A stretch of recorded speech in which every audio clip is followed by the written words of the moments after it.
Started now.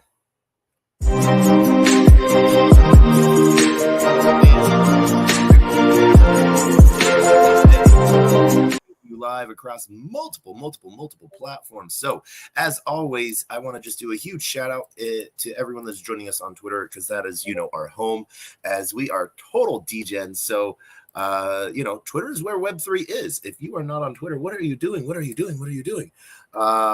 I don't know. You're probably doing your own thing, and having a blast doing so. At least I hope so. Today has been an amazing day. Getting a lot of stuff done within the community side work of TacoBytes and within the growing side of Clopper. And so I have to give, as always, a huge shout out to my entire Clopper family. And we are Clopper at its finest. And so we just sort of wanted to give a huge shout out to those that are slowly learning about us, those who are not yet prepared for us, because we are coming and we are Clopper. As a project grows, it's really cool to see sort of like a shift in attitudes, a shift in goals, I guess I would say. So really excited to see what we do differently as we're sort of shifting things a little bit, because we wanted to focus a lot on at first sort of that degen play of bringing more value to the assets you already own, but we sort of felt that might have alienated some people, because some people, it wasn't about value, it was about what the community is, and that's sort of what we were about at Clopper, but we just were expressing it wrong.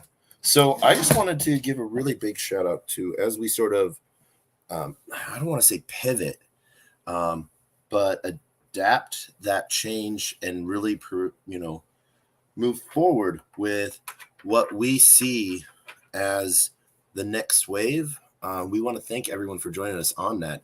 We're going to have a little fun tonight. One, we are going to do, we're going to go see what has been happening, in the fun world of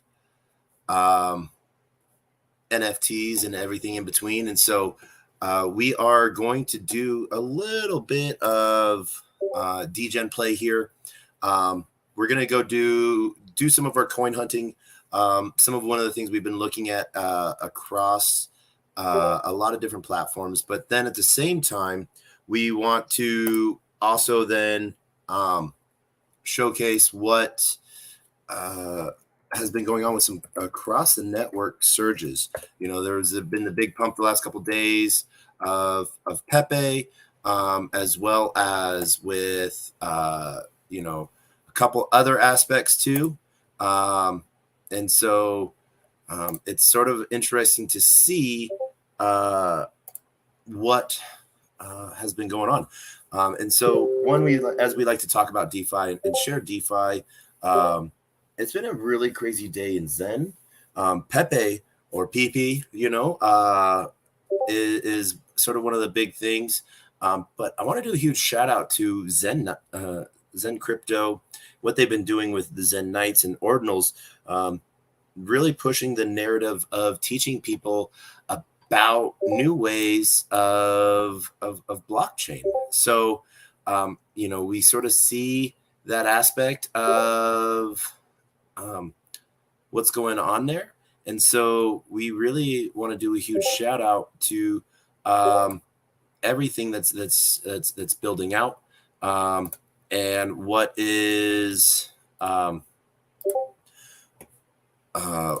moving forward, because there's some really cool things building and brewing, and we really hope that people are a big part of it.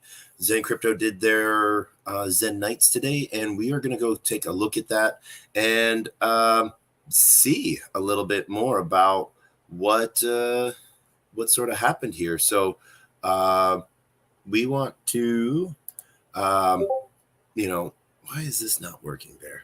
I want to move that. Oh, well. guess that's not the way we get to do it.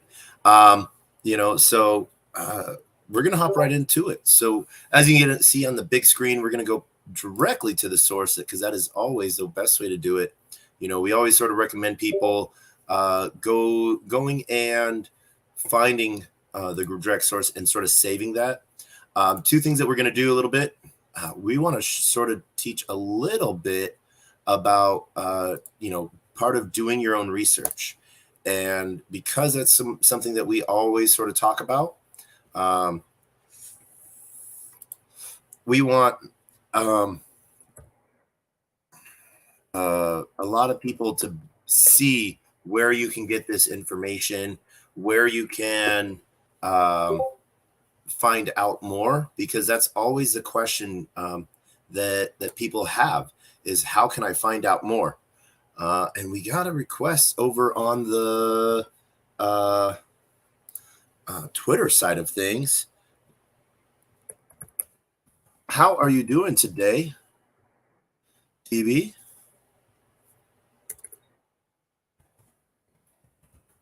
I am well. Life good on your end of the woods?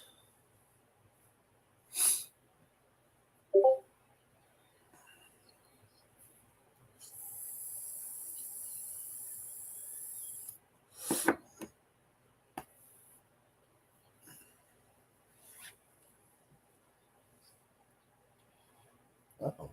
Well, thank you. Thank you so much. Yeah, no, it's we got to we actually, we had our community call today. And then I was hunting for spaces a little bit in between some IRL work shit. And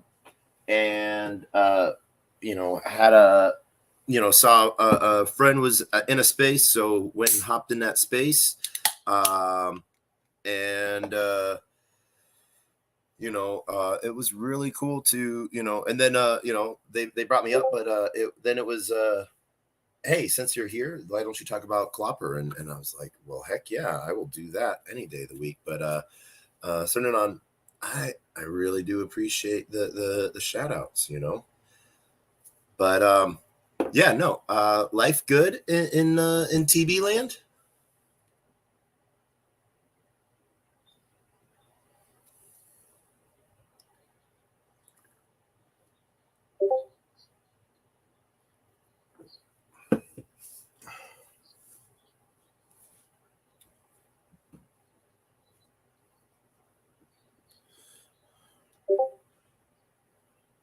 All right. Did you get a Zen night? Okay. Okay. Yeah, no.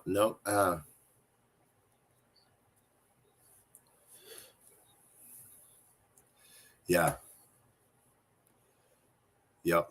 And it's one of those things where we get to see a lot of different aspects on different chains. And so, um,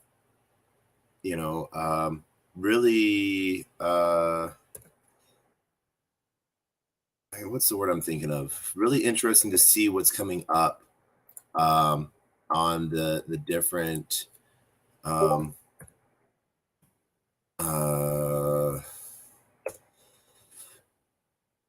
the different chains and how they're playing out.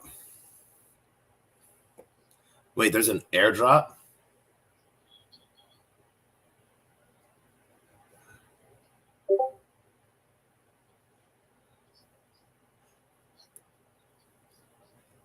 Yeah.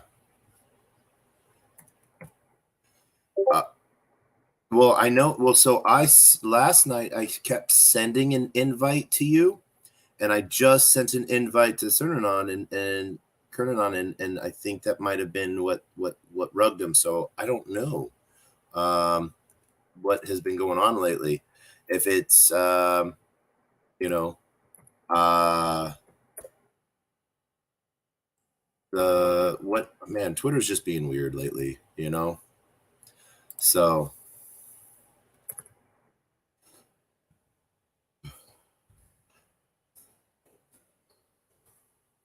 I did not. I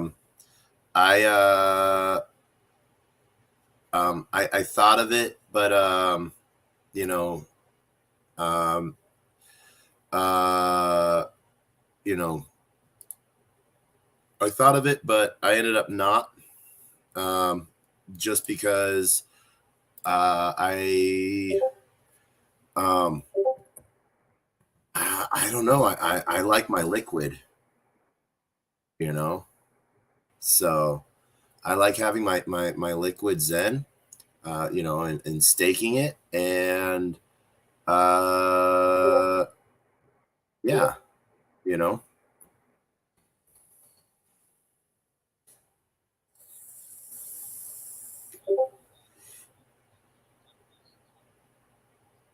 yeah. So yeah, it's one of those things where uh, having a fun time. I don't, but I will be going over to it in just a second, and we will see. I think it was pretty big. I think I heard $1.2 million, or it might have been like 1.2 billion Zen. One of the two. Um, and obviously, if you can see some things, um, uh, that um, allow um, what are we using here? We're using Eastgate. Um, so I don't know. Oh, welcome, TJ. Yeah, so I guess the new meta with Twitter is you have to request to come up. As we do some of this block exploring, and sort of see some of the on-chain activity. Um, we want to sort of go a little bit crazy with what's been going on with Zen. And as people have been having a really good time, one of the things I remind people, take profit. Remember to take profit, because then you'll be a little bit better off, and it'll be easier for you to um, make other moves, you know, so you don't get sort of like always questioning yourself. If you're always questioning yourself, it can put you in some, what's the word I'm thinking of? Not bad spots, but it can make you really second guess yourself, and that's one of those things that sort of sucks to see. you know um but yeah, no. We are sort of, if you're joining us on the Jumbotron, we are going through the Zen universe, both through block explorers. People always wonder how you can get to a good block explorer for Zen crypto. Literally from Zen.network, you can find a piece there, and I will actually drop these in both the YouTube chat if you're joining us there, so that you can follow along.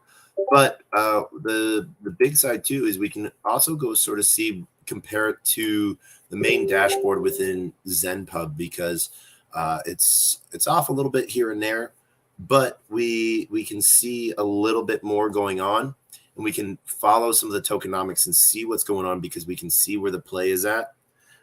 Avalanche right now and Moonbeam still have an early adopter ranking. Not much left on Moonbeam, 1.3 and 5.1 on Avalanche. Everything else has been zeroed out. Staking is still around, APY staking is still around 18 to 19%, depending on the chain. We're seeing some big numbers within Doge chain and Phantom and OKX chain. They're still at 19. Everything else is at 18. And so we're seeing a little bit of a reduction in use in those chains, just because OKX is sort of might turn into the side hustle, because one of the things that I want to really showcase today, just so people can have some informed decisions and can sort of see some things, holder sizes on these chains. And so really want to push that forward of what that looks like. And so you can really then lead out some really cool movement pieces there, to move yourself and make some really smart decisions, I like to say. So that's sort of what I like to do. I'm a weirdo like that. I like to look at block explorers, love to sort of check things out and see what's going on, and if it matches up with what I know and what I see. And so today we're going to just go directly through the line up. We see Snow Trace is our avalanche home, and it's a really good place to start. And so obviously it looks like they go network alphabetically, so we're gonna start alphabetically, and we're gonna go with Snow Trace. So as you can see, we have our Snow Trace contract that we have here, and we are gonna launch that piece in both chats. So give me just a second to post those real quick. And if you are joining us a little late, we totally ask, as always, if you're coming to us from LinkedIn or YouTube or Twitch or Twitter, like, retweet, all of the aboves, share, and join us in this degeneracy. So we're going to have a little fun. So we're going to go straight through global ranking, and we can sort of see a lot of that stuff. What we can do here is we can go directly to the Zen Crypto app, token within Snow Trace, and it allows us to really see what's going on. And so one of the things that we can sort of see here is we can see how much it's going on. So people have been removing a little bit of liquidity. Let's see if that works now. All right. Oh, he was a speaker and then he was gone.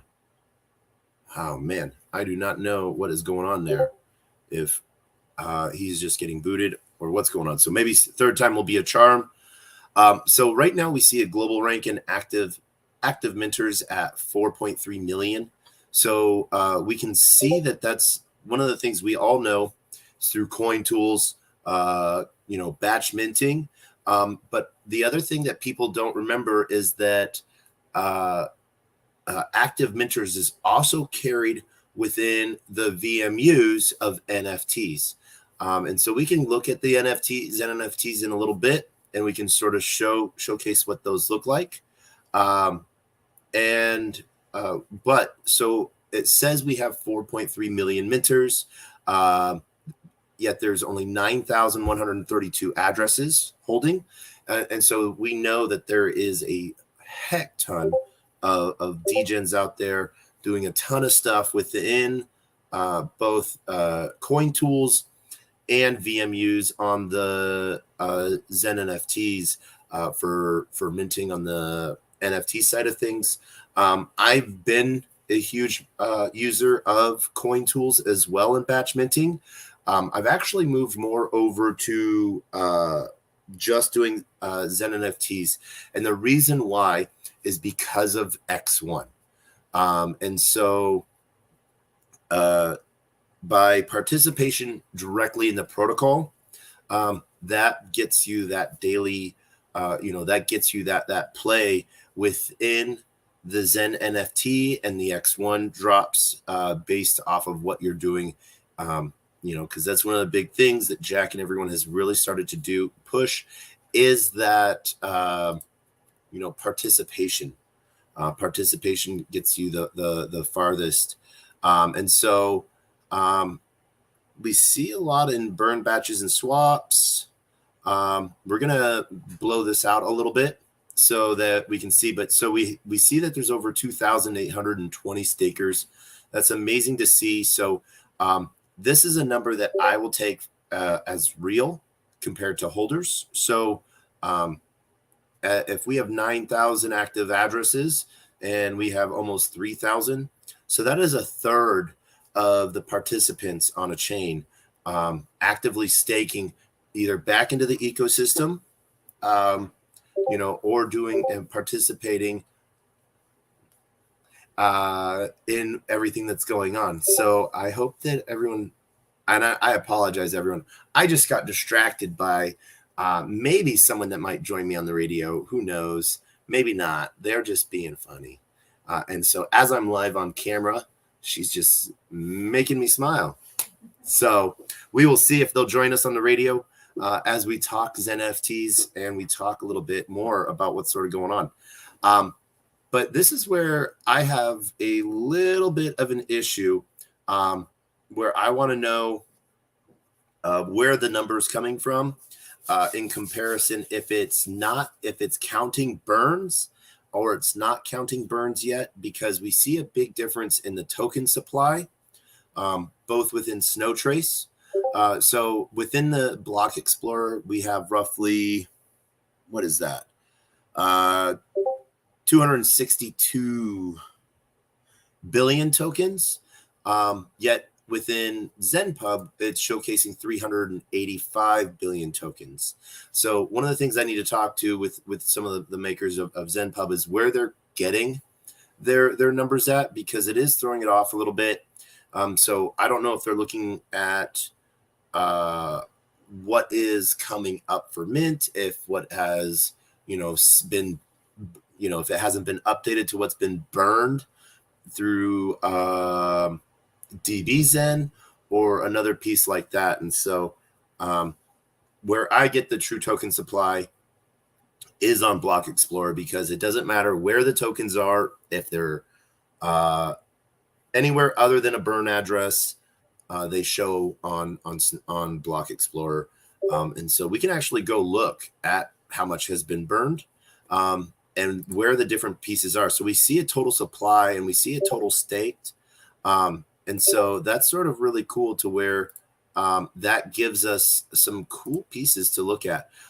Within the Block Explorer, if you're following along, you want to see a little bit more, we can see that there's been over 1.2 million transactions. So that's amazing.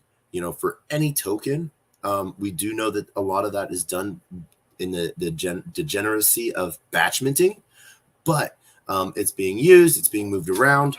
And my question is, have you given any to a friend? That is my question, today. So have you shared a little with anyone?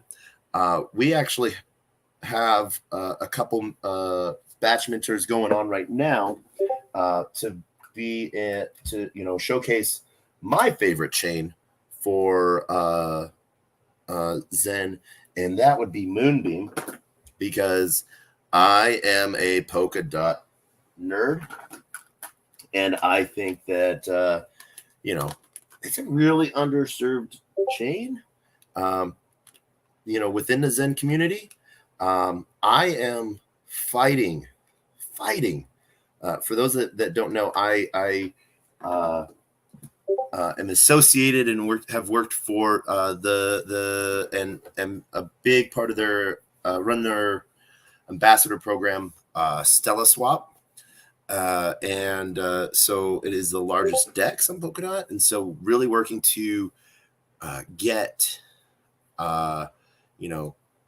Zen main listed and stuff like that on there. And so if you have a time, hit them up on Twitter, hit them up in Discord, and, when Zen, and if we could get all the bots, all of the pieces going on that, we might get some movement, or I might have a really fun announcement later on. Who knows? Yeah. Question.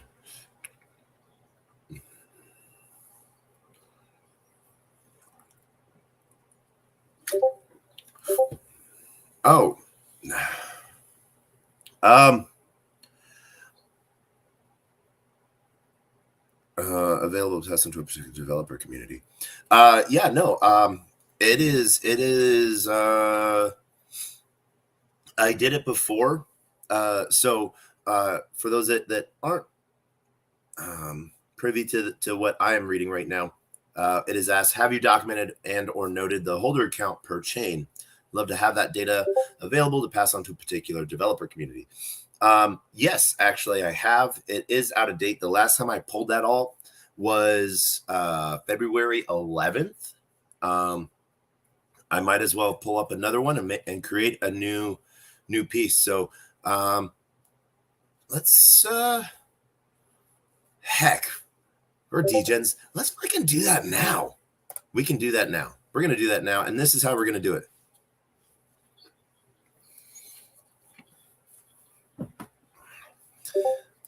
Oh, we're just degens. We like to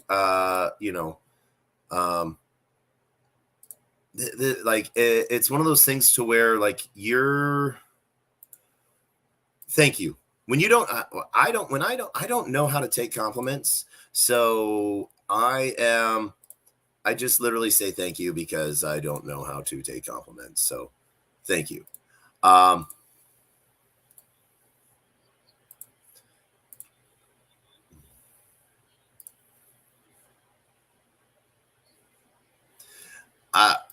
Hey, I am an Excel spreadsheet guy. I love Excel. Let's see, what is that? That is eScan. So, okay. So for those that are joining us and not knowing what I'm doing in this super fast-paced piece, because I know really quickly what I'm doing, I'm going from the Zen.network website, and this is how I give away all my secrets, and I never make any money because I just tell everyone how to do these things. And I don't know. I wish, I wish. There's no I wish. One of these, I don't know. I saw really, really hilariousness. And what are we going to do here? We are, boop, we're going to pull that down and we're going to pull, where did that go? Oh, we're going to put that on that. So we then have some big things and we're going to have some little things. So y'all get to see what's on my back screen because I have way too many computer. Well, actually, I only have one computer. And I got this new computer thinking that I could use it as a side monitor because I have a giant monitor that takes, and I thought I could use it as a vertical monitor. This behemoth, I had to go to Best Buy and get a new, not a new cable, but a cable 4 because my cable that I had was stolen. My bag of cables was stolen. That, like, talk about getting into a man's heart and creating a tear. But that is really one way to sort of make someone sad is steal his bag of cables. That is the sad day, you know. So let's see here. 1, 2, 3, 4, 5, 6, 7, 8, 9, 10, 11, 12. Yes, we have the 12 chains of Zen. That would be sort of hilarious if we instead made it like, instead of the 12 days of Christmas, the 12 chains of Zen, my true love gave to me, one EAA. No, that I don't think that went well. And a Zen night in a pear tree.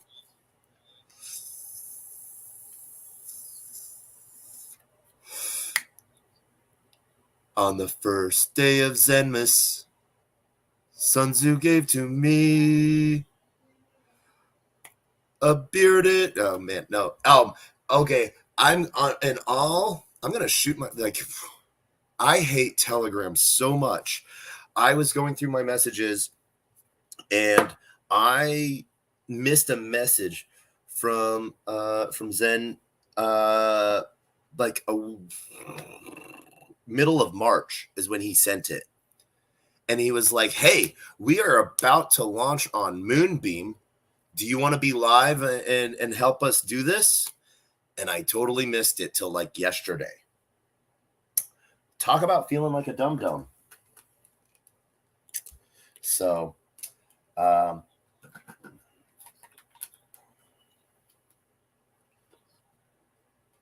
oh, if I had known, because, but they've just been under a ton of stuff, doing amazing things.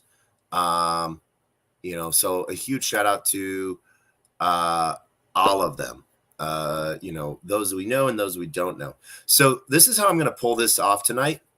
Zen chain count. We'll call this, that's what we're going to call it.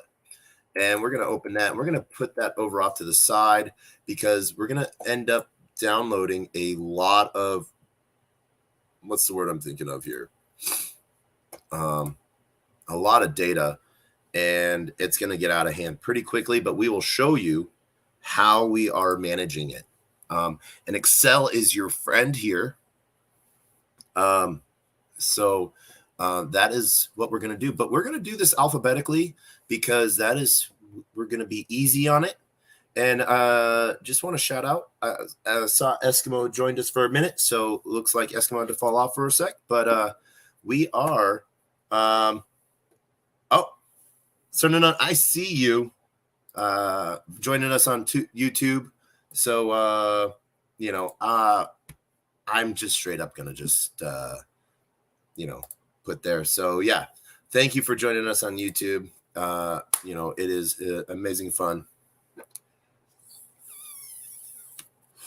Literally, if you go click on the big screen Jumbotron, it should take you through there if you follow that through. But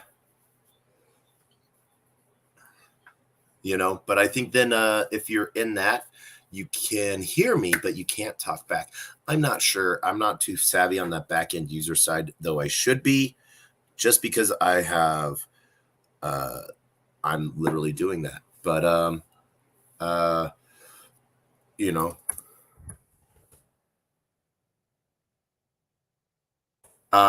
yeah, so this is sort of where we're going. This is how we're going to start this tonight. So when you're in any of the block explorers, there's a couple things you can do. You can first, when you go, it will take you to the contract page. You're going directly to the contract, and that is where you can see what the contract is doing, what holders are doing from and to the contract. And you can actually see then if someone accidentally sent, tokens to the contract address, and what the contract is doing. But if you want to see the token tracker and see where the token is at, because from the contract, you can look at events, you can look at the contract itself, and you can see the code, you can read the contract, and you can write to contract. So if you're wanting to do a piece here, rather than through the Zen.network, what the Zen.network allows is a smoother interface, which this is directly what you're doing here. This is intermediate to high level, I would say, and I've talked about it. This is how when Polygon NFTs launched for Zen, I minted as I like to say, the freaky corns through the contract directly through the block explorer because there was so much UI overload. So up here under token tracker is where you'll get to Zen Crypto itself, and this is where you can then see both the holders and the transfers. And so we'll click on holders, and there's a couple things you can do here directly that I want to sort of show. So we can see a whole token chart, and we can show the top 500 holders within a chart. So this is one thing that we can see. The top 500 holders own 90% of the token. So you got to remember, though, that there was just almost what I think was someone reported to me 70% burn. So 70% of the total supply was that has been minted has been burned. And so we can see here that a couple different of the contracts hold about 1%. So there's no one person that holds a majority, really. There's 3%. And so that might be a exchange hot wallet or something along those lines. When we get into Ethereum and Polygon, those hot wallets are clearly defined, and we can see those. And we can clearly see sort of the process that people have been burning and minting on and staking. And so we see a couple different smart contracts that we can always go down and follow and see what they're doing. And that's sort of the fun thing, to sort of see what that smart contract is doing as it's sort of doing a couple things. But what we're going to go here and we're going to show is not just what the holders are doing from the token chart, but we're going to pull out the whole how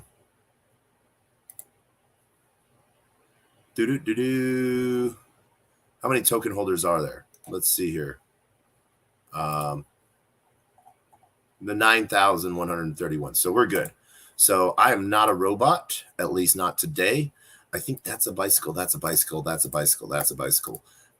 That's a bicycle. That's a bicycle. Oh, and can't forget the handlebars. Motorcycles.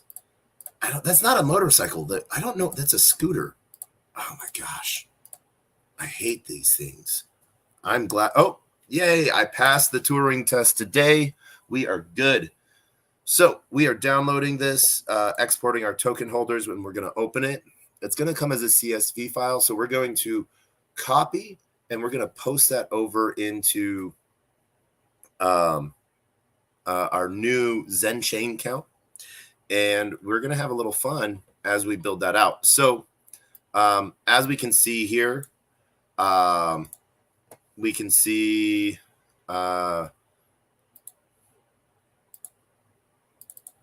our holder address and our balance of each. So I am a respectable Degen, I guess you could say. And we're not gonna worry about their token balance right now. Maybe we'll do another sheet about that later. But this is what we're gonna do. We're gonna copy, and we are going to paste a holder address, and we're just going to mark that as AVAX on our other sheet.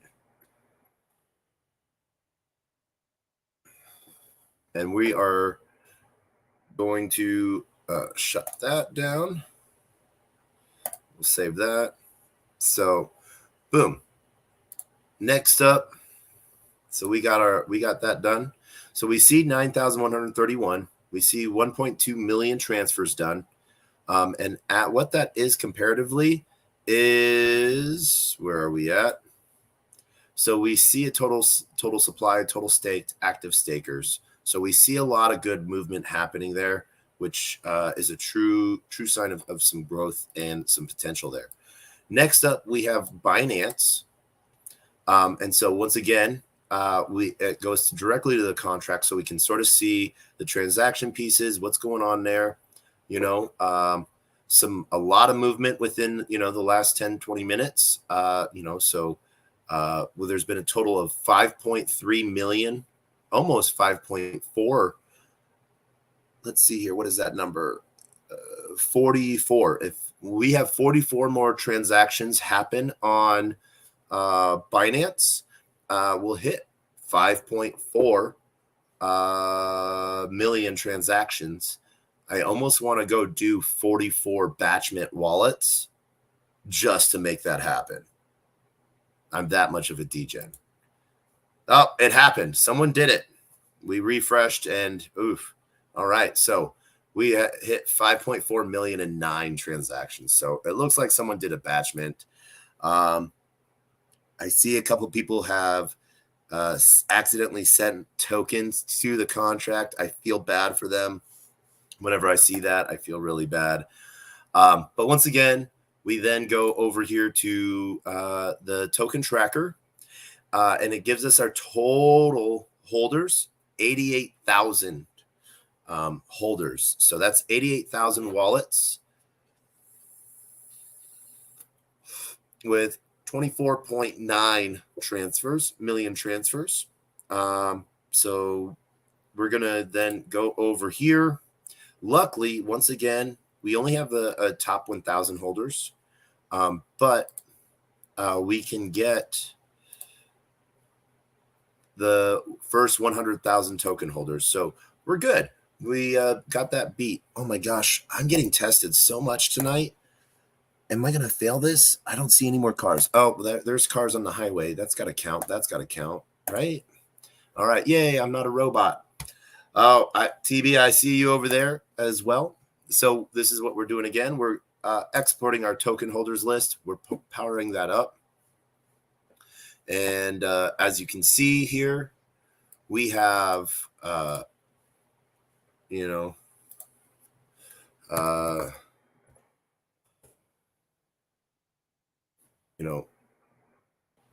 going to pull this out. We are going to expand it so we can sort of see. And then once again, we are going to copy this and we are going to paste. So as this is BSC. So this is how we're going to build this out slowly but surely. So we're going to have to do this a handful more times. So please stay with us as we do this. It's always going to be fun. We can sort of see our different balance pieces. We don't want to, we don't really care what people have in their bag. So that is that. And yeah, that is where we go from here. Really easy to do. Next up, we're going to, like I said, we are following that alphabetical march. So we're going to go to Doge Chain next, thanks to ZenPub. And for those, we are going to, like I just posted up, the contract address. We're going to post that up again for those that are joining us via YouTube, Twitch, Discord, and everywhere in between on the interwebs. Those joining us later on in Twitters, so that you can sort of see and follow along if you so choose at a later date, but just so that you have those handy, so you can try to find your way through this as well. And so as you can see, we've gone back and forth through the contracts. We're going through. So next up is Doge Chain. Oh my gosh, why do I dislike Doge Chain? There's Pulse. Did I not get the Doge Chain Explorer up? I apologize. Let's get that up. I thought I did. That's X1. Where are we at? There we are. Doge Chain. Oh, we did get that up, right? But let's put it up. Yeah, we got it up. So, boom. All right, so there's Doge Chain. We'll bring this out over alphabetically. So as we can see the creator, the wallet address that created this, at what block they created it at. So much, you can see how much gas has been used. And you can see that there's been 1,924 transfers. There's been 8 million transactions with the token. There's 55 Doge Chain tokens within Dog 20. And this is sort of like I can say, you can sort of see the activity levels. The last transaction was done 8 days ago.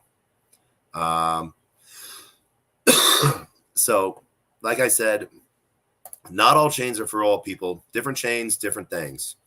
But like all block explorers, oh, nope, we got a token transfer that just happened 11 minutes ago. So that was, we're seeing some token movements into Kibble LP. So it looks like people are doing some stuff in the LP side of things, which is always good to see. So that's direct. There are people that are providing liquidity and moving things around. So as we see here, there's 34,000 addresses that are holding this down. And so before I move on, I'm just going to launch this, drop this Doge chain so people can have that as well.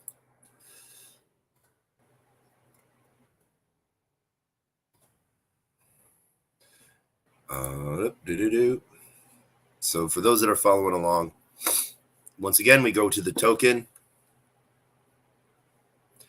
and we go from there, and we can see 34,000 addresses. And let's go over to ZenPub. If I remember where I put ZenPub, there it is.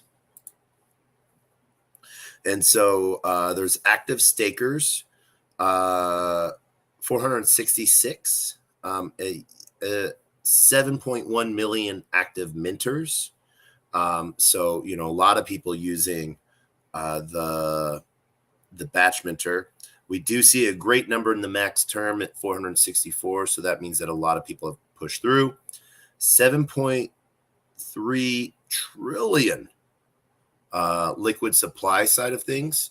So let's see, right here, it's about 4 trillion off. The Block Explorer says that there's 4 trillion.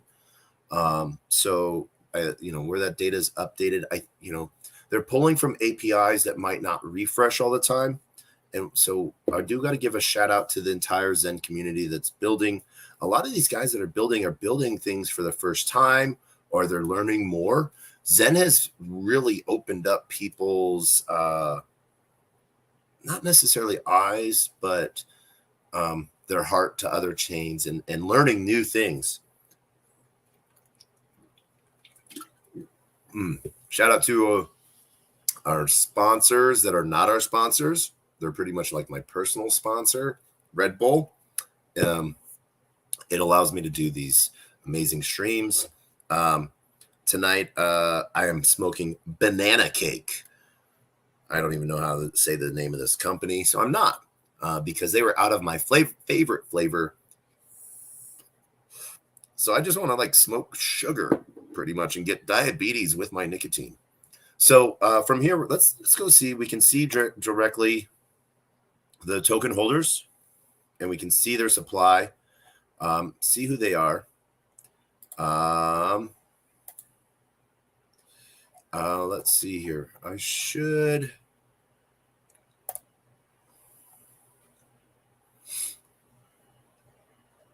be able to get directly to, Dogechain does not have a download CSV file. So looks like we will not be able to do Dogechain. But they do give a full lineup of supply holders. They don't even number them. So you can sort of see what they did there. I wish we could pull that, because that'd be a good thing to sort of get. But what I was saying about the Zen builders is they're doing a lot of cool stuff where they are finding these APIs and they're using free services. So if numbers are behind, please do not fault them, because they're using APIs that refresh less frequently, because either they're using the free or, they're just building and they're learning. So they're doing some really good stuff. So please, support some of those pages like ZenPub, Zen Turbo, Zenmon. If you can buy them a cup of coffee, please. I know some of them actually take Zen, if you want to send them some Zen. and just, be nice about it. So it's really cool to see these builders build and doing these things because they believe in the community. So since we can't do anything on there, we're going to go back. After Dogechain is Ethereum, the monster. So that is right there. So like I said, we've been going through Ethereum. So we're going to post that up there for everyone to see. And we're going to post that up here for everyone to see. And now we're going to go back through this. And so we have our contract deployer, we have our transaction block, and we have our token tracker. And so that gives us our total piece here. So we'll go directly back to the token. So 80,000 holders, 5.9 million transfers, gives a little bit more of the FDM, the fully diluted market cap, and the circulating supply market cap. Obviously, we know that number moves around between those that interact with different chains and doing different things within the Zen ecosystem. We have DBX Zen going on right now. We soon have Phoenix going on. And soon we'll have, oh my gosh, I'm going to say it totally wrong. Exleon Zen, I guess the meme coin.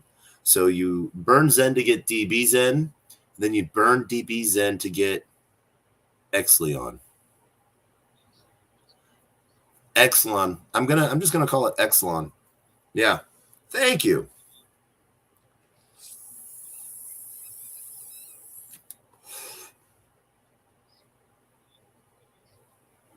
Yeah, I don't know. Well, if I wanted to use go phonetically or something like that and use like the Delta Roman calls, I'd call it like Chilon. I don't know. That's my funny piece of it. But it's good to see that gas is down. Gas has been enormous all day. I was watching Gwei at like 100 Gwei today, trying to do some meme coin shit with PEPE and me token, and some PEPE token. And oh my God, it was horrendous. So we're seeing a lot of good stuff within the swap, passive income. Ooh. Some MEV-bot stuff going on. So we got some cool stuff going on. We got some different pools. So MEV-bot is our trading bots that people see that they get for like trading that do, that they are adding liquidity or pulling, or they're doing sandwich attacks. So they're also doing things like what they do is gas and bribes within MetaMask. Pay for your ticket in line, but if you go if you go and bump up your gas, yes, you're in a line that's moving, but then someone gets into the VIP line and just walks directly to the front of the line. And so what they'll do is they'll buy. And so because they see you buying, and once you're in line, you can't really get out of line. So they see you in line, and they put on the turbo brakes, and they go buy in front of you. And so their buy jacks up the price a little bit. So you get a little less, and then you buy and you bump the price up a little bit, and then they're right back behind in line selling. So they make a little profit based off of what your buy is. And it's done so quickly and so fast that I do aggressive market buys a lot. If I'm doing, and I'll jack up my gas if I am really pushing something, just so that it gets done and I can't get sandwiched. So once again, over here, we're going to go look at holders. What's good? But of course.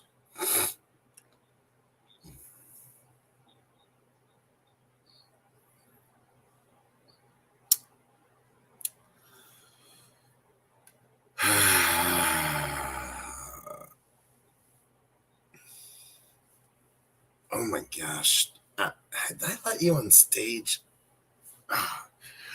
Oh, yeah. No, hey, Telos is a thing, is a good push, so I have nothing against Telos. It is just one of those chains that I don't do a lot of interacting with. And there's not a lot of Degen plays over in Telos, for me. So I am not. I am a Degen of the highest, lowest order. And I claim that.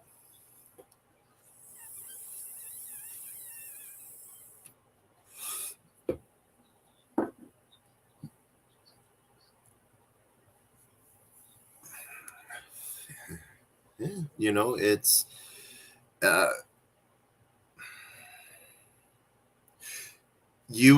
the more like what Zen's really good on is having people aware of different chains rather than narrowing their scope of looking at things. By widening that scope of what they're looking at, they can learn to pick up more things. Now, one of the things that Zen also did was NFTs and getting people used to NFTs. So there's an education piece there too. People had to go learn how to what an NFT is. I just know, Ether, and stuff like that. And so it's one of those things that's really cool to see how much people are learning thanks to Zen. And so, you stick around anywhere for a long enough period of time, you will learn just as much, if not more. So that's all I got to say, it's pretty,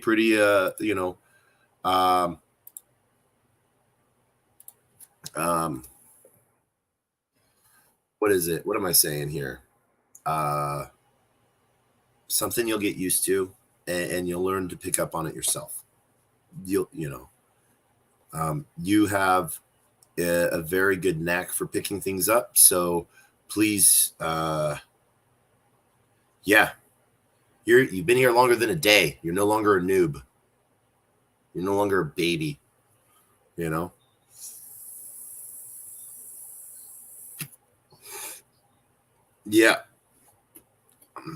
Yeah. So, and don't ever worry, like, I still ask people questions, so yeah.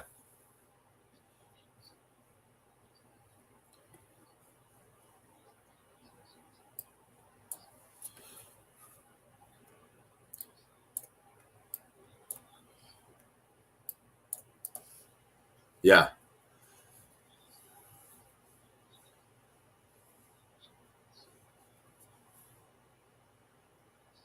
Why not?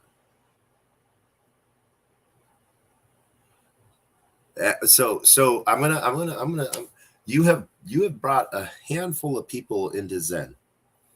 I just got a message from the dude in Nigeria that said, thank you for me turning him on to Zen. He's been able to make a pretty penny,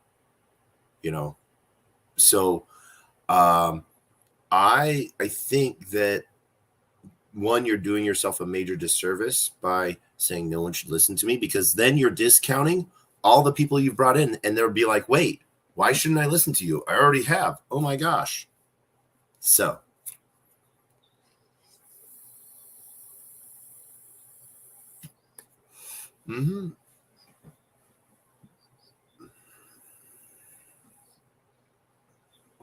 yeah.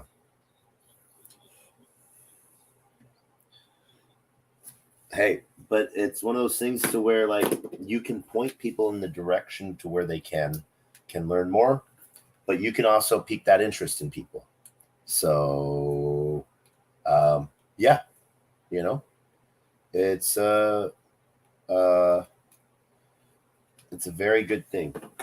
You're doing, you know, yeah. So maybe next time we'll just listen to you talk about things, you know.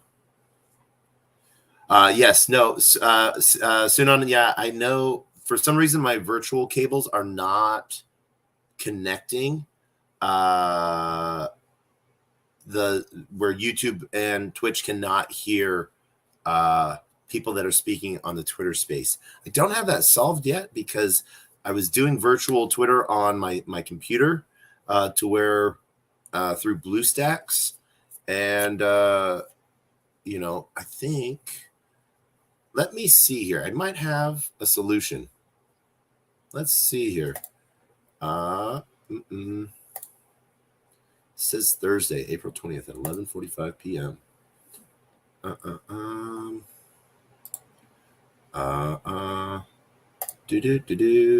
Why?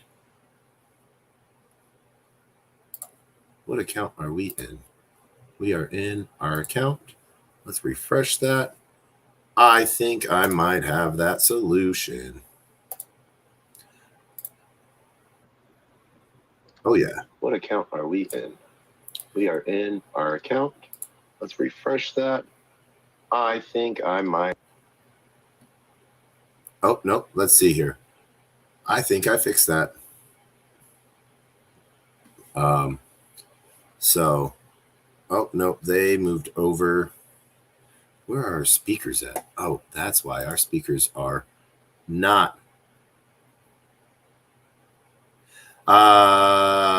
Yeah, no, it definitely. So we're gonna do. Let's fix some sound things real quick here. Let's see if that works there. Nope, that's not.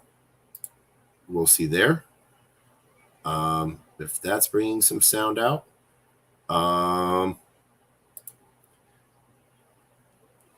TV, can you speak some for me?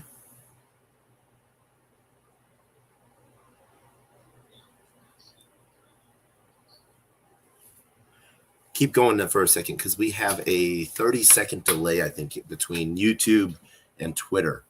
Yeah.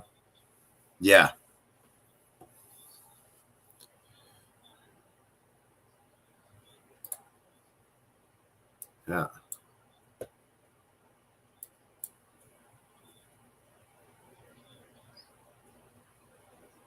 Okay. You can hear TB. Yay. Okay. That works.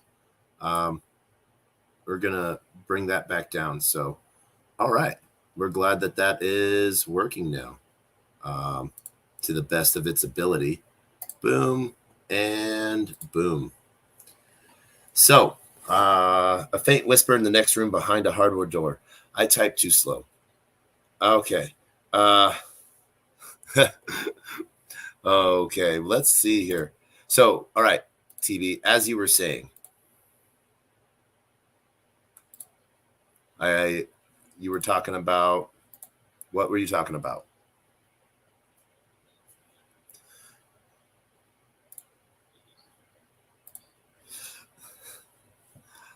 Okay.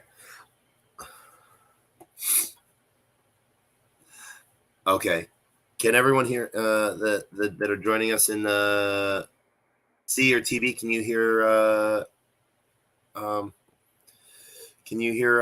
TV now in the YouTube?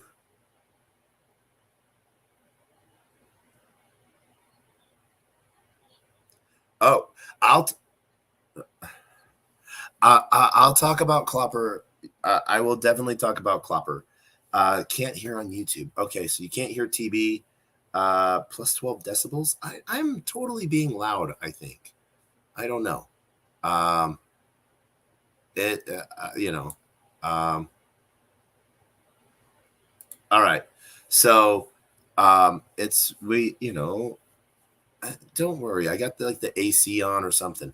One of the things that I wanted to sort of showcase here, because this is where we get some interesting things within the Ethereum that we see active minters at 5.5 million. And within, yes, almost. I think it's because he's coming through Twitter, which is then porting through the sound of my screens. I think that's the issue. So that's where, it's one of those for those that are talking. I sound like I'm a one-way talker. So we have 80,000 holders currently within Ethereum Zen. But this is what's really interesting to see is on here, we have 5.5 million active wallets working to mint. And so if then we have this thing here, 14,000 people are staking, which is good because as we can see, 80,000. So, 14,000 of 80,000 holders is TB, all the dogs destroyed your headphones. I poor dog. I hope, they got okay. I hope that's going on good. Shout out to Simple Waters. We see you there. Join us on the YouTube, on the jumbo screen, if you want to see what we're doing through the Zen Block Explorers. Oh, your dog is fighting you. Oh, well, that's your problem. You have a dog. You need a cat. That way it will not care about you unless you're trying to feed it or it wants to be fed. The dog is a beast. Well, shout out to your dog, TB. I hope that it treats you well. Dogs are amazing. I love other people's dogs. Nothing against dogs. I just love other people's dogs. So one of the things I wanted to showcase here is we can see the percentage of holders. And one of the things that we can see within the Ethereum network, we're going to look at the top 100. The top 100 own 49%. The top 500 own 66%. Oh my God. The cat takes over.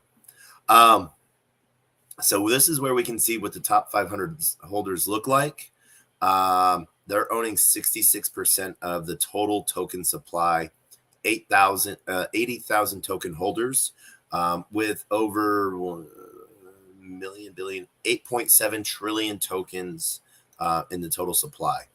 So we see some good things there, some good numbers, and we can sort of follow this ramp of we can see all the way back. This is just Friday, April 7th, 77,000 token holders, all the way to 80,000 in the last 2 weeks. So it shows a cool window of the last 2 weeks of token holders. So of 80,000 holders, there's 14,000 people staking. And that sort of leads to a really cool supply piece because they're earning. But you got to remember, those people that staked burnt their Zen. So when you stake within the Zen protocol, you're burning that Zen. And then when you claim your stake, you're reminting them. Sort of taking some cool handbook. So that might be where there is a difference in the numbers between ZenPub. It might be counting the supply that's been minted versus what's been burned or for staking, because that's one of those protocol that people sort of forget about. But what's really interesting to sort of see in the token holders is who has the biggest supply. We see a big supply with a lot of the exchanges.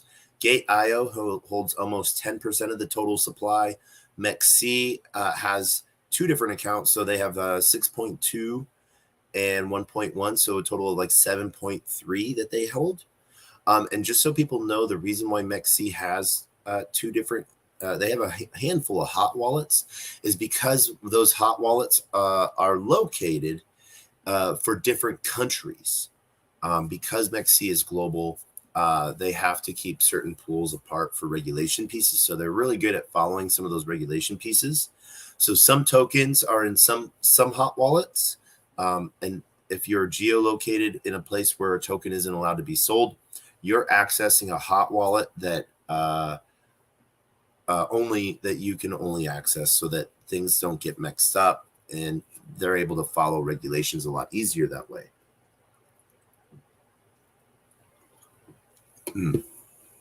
Thank you, Red Bull. So one of the things that we're going to do here, we're going to repeat what we've been doing. We're going to go download. Luckily, there's not 100,000. I am a human. I don't know. Do I do that bottom one? I'm going to do that bottom one. ZZ, we see you joining. Welcome, welcome.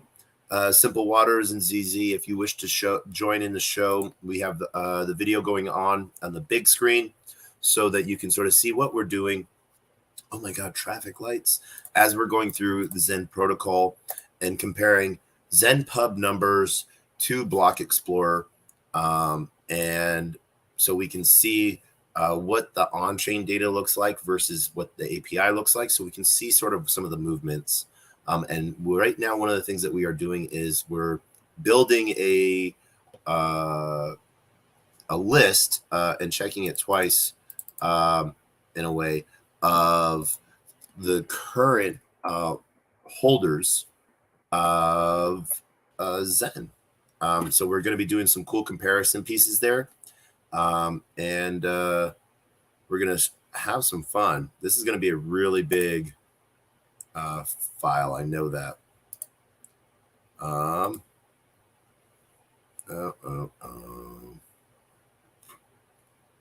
Where's this at?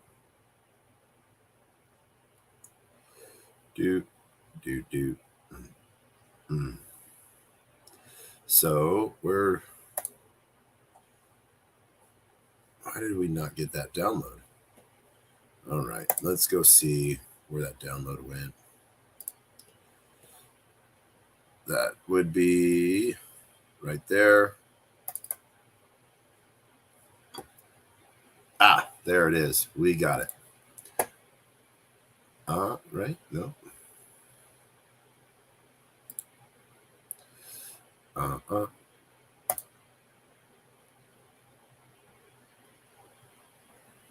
All right. So we got this. So this is our holders. So once again, we can sort of see who our holders are and our holder addresses. And so from what we're doing here is we're just doing this simple copying and then pasting this into our main piece.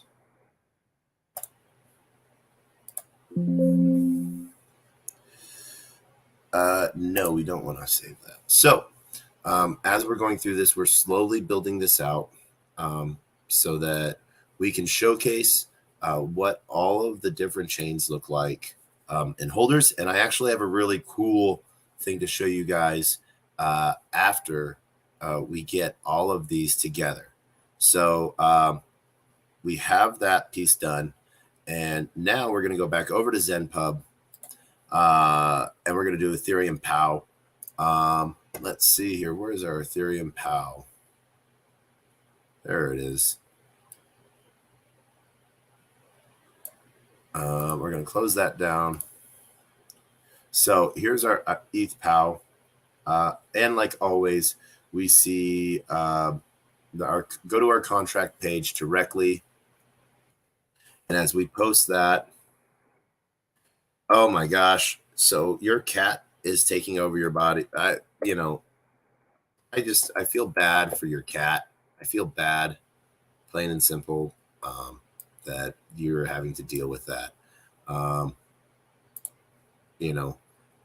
Cats are cool. I like cats. I like other people's cats. We hear a theme here. I hope we hear that theme because, I really just, I travel too much. That's the thing. I travel too much, and I would feel horrible, leaving an animal at home.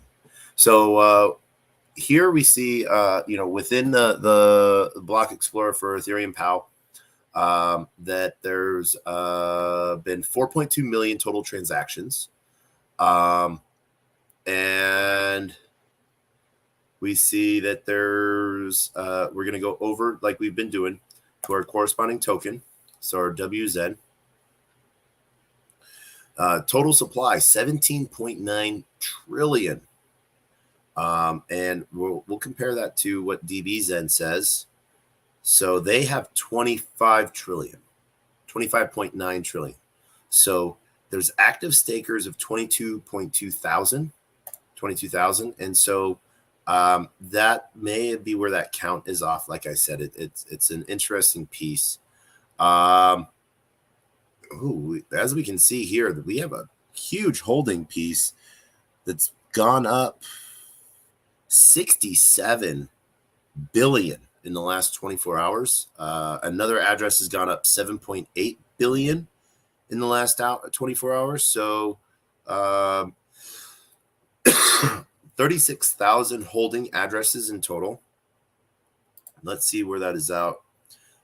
So where this says 44.6 million active minters, and 22,000 stakers. So 22,000 stakers, 36,000 holding addresses.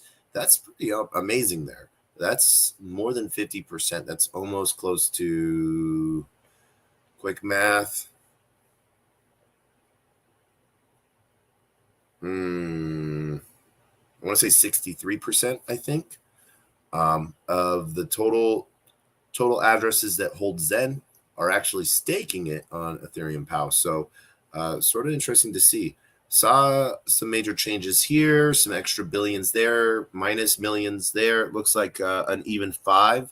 So either they were doing burns for the Zen NFTs or DB Zen. So let's see here if we can go get the holding details, and if that will get us the CSV file. I don't know if we'll be able to get that CSV file if this Block Explorer allows it. No, we don't have a CSV file that we can get within ETH POW. So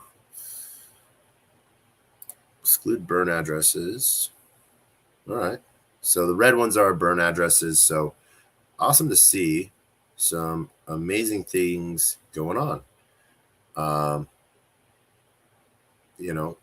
We'll see. I feel like I know the location of a couple different Block Explorers that cover all chains to where we can find some of these CSV files later on. So that might be something that we do on a little bit. Yeah.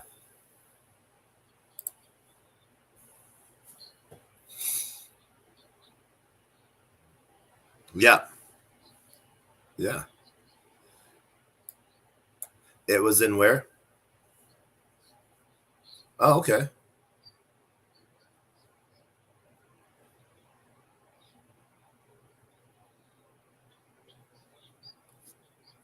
Okay.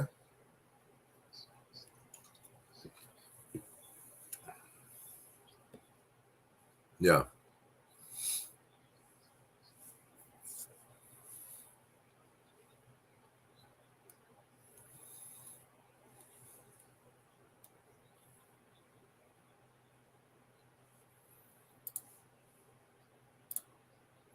Oh, thank you. Thank you. Simple Waters, please, if you wish to join us up on stage, happy for you to do that. We have found that the meta right now on Twitter is if I request you to come up, you get rugged, and that is the last thing I want.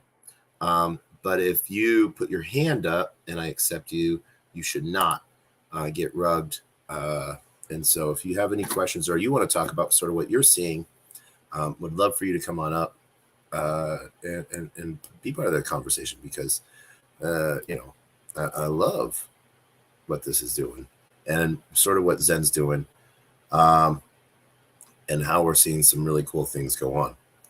Because we're looking at both the Zen Torrent minting. What is in the 1155s? Oh, nothing. All right, cool. So, Kozen puts us up there. We can then see what a lot of this stuff has been going on in this last little bit. Let's see, view on token page. We're going to go over to the token page real quick.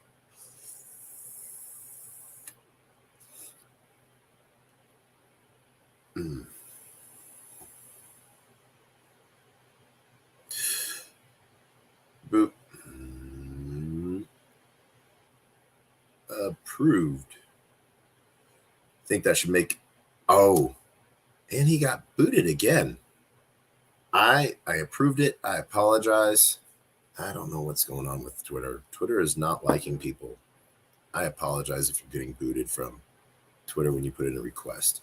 We know that's not what we want. So, yeah. Let's see here. So holders, that is what we're looking at. On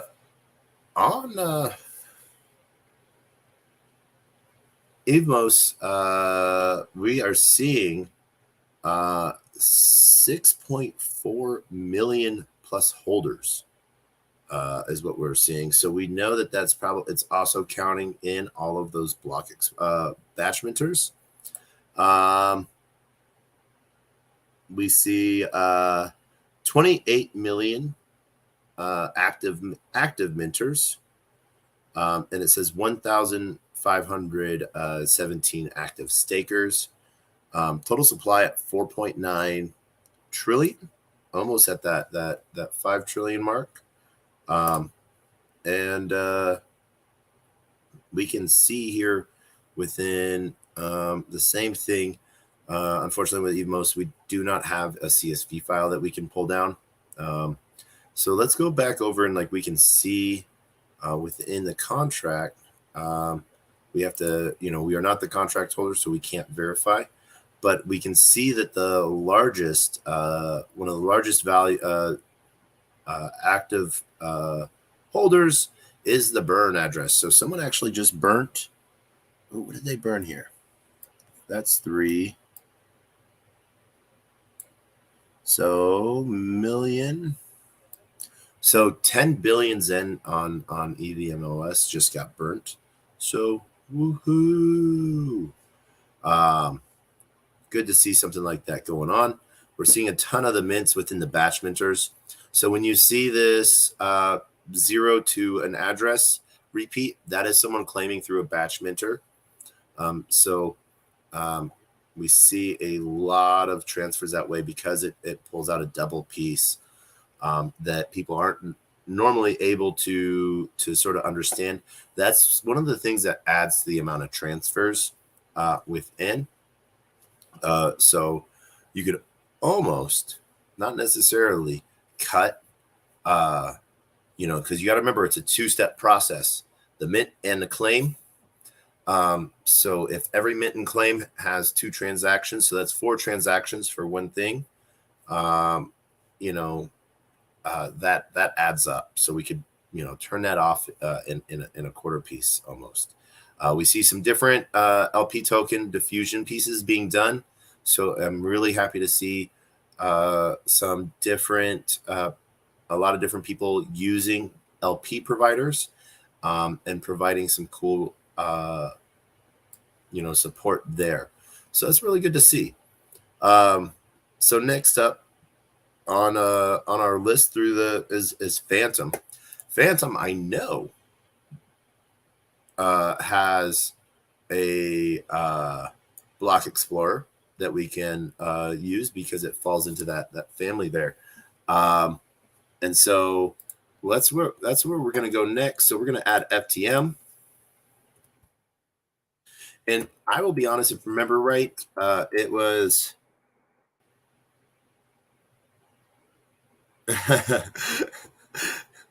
so no, I see saying that the screaming, criming, and vomiting. Just want to fawn over Clopper when you're done the tutorial, resetting everything on mobile. So, Big C, thank you. We can definitely talk about Clopper. And for those that don't know or joining in late, Clopper is my NFT project.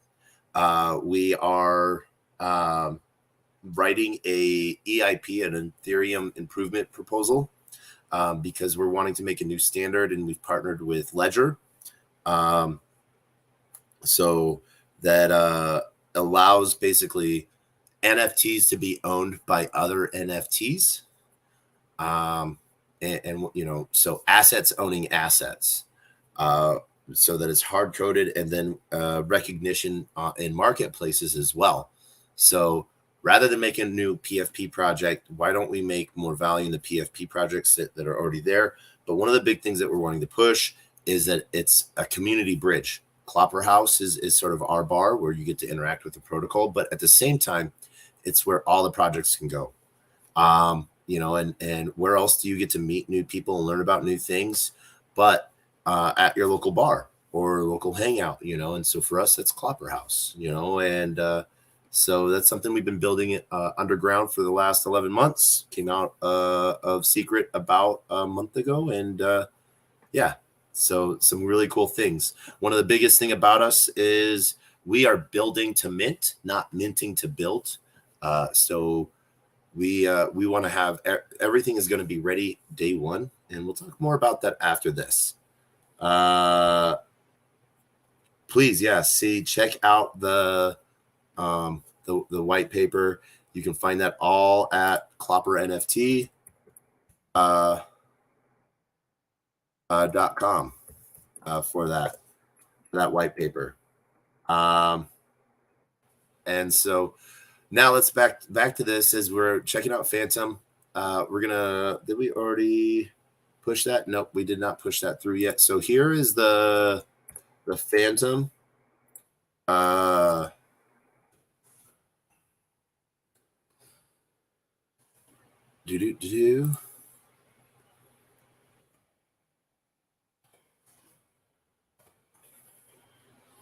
There's the Phantom scan for it.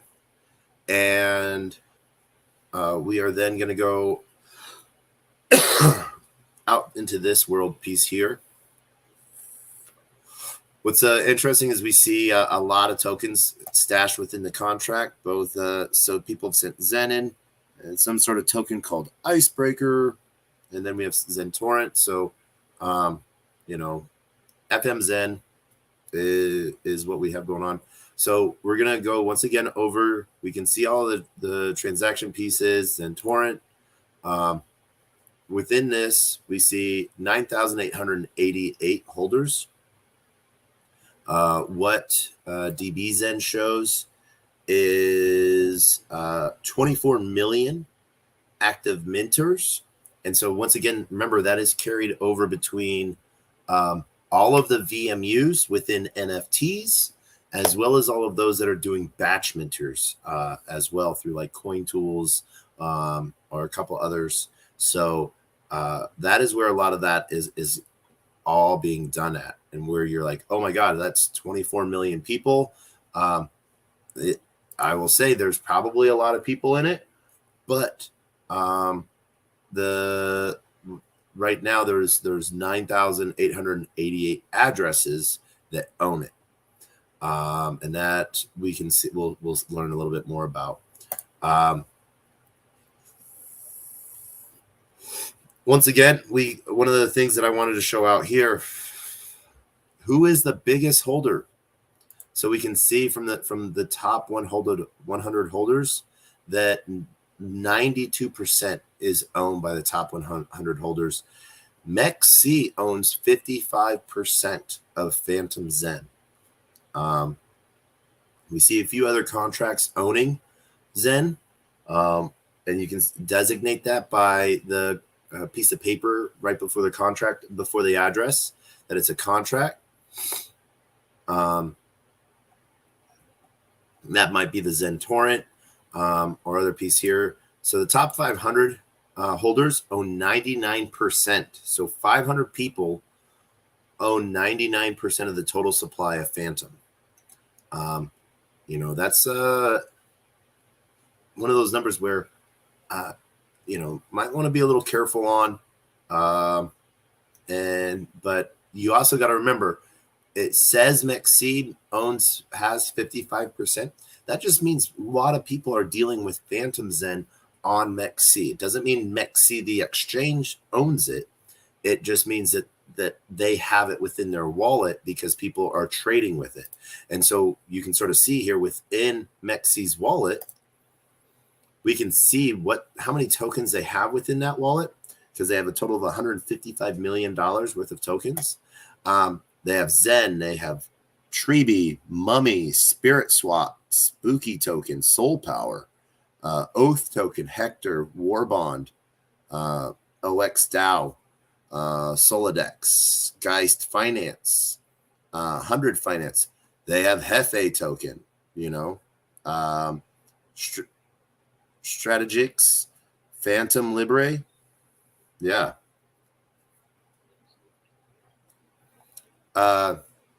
MEXC. Yeah, you can trade Hefe on MEXC.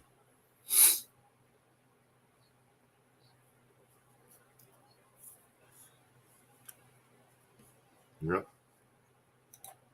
So that is one of those things there that you can sort of see, because the question was that, this. So we saw someone with the Zen Knights.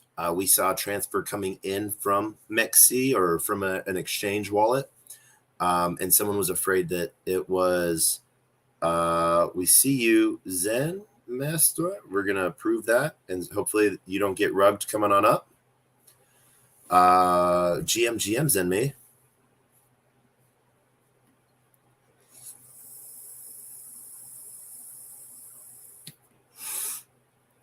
Hey, how are you doing tonight?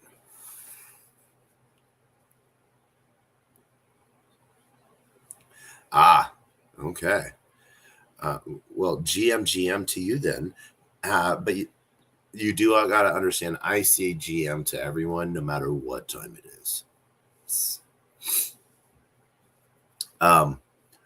We're sort of going through Zen Protocol, some of the stuff there. I have this weird feeling you already know about Zen a little bit by your name, but we're going through Block Explorer and comparative to like Zen Pub to sort of look at the numbers as we're pulling lists, contract addresses, and holders to sort of show the difference of what some of those numbers are, where they're at, and answering a lot of questions within that piece.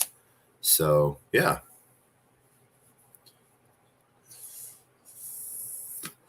I did not. I almost did for a second, for the simple fact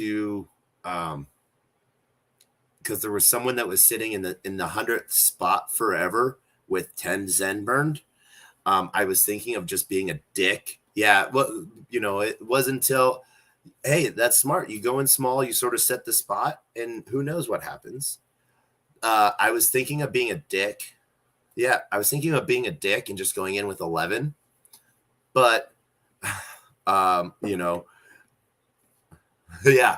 But there's 10.00001.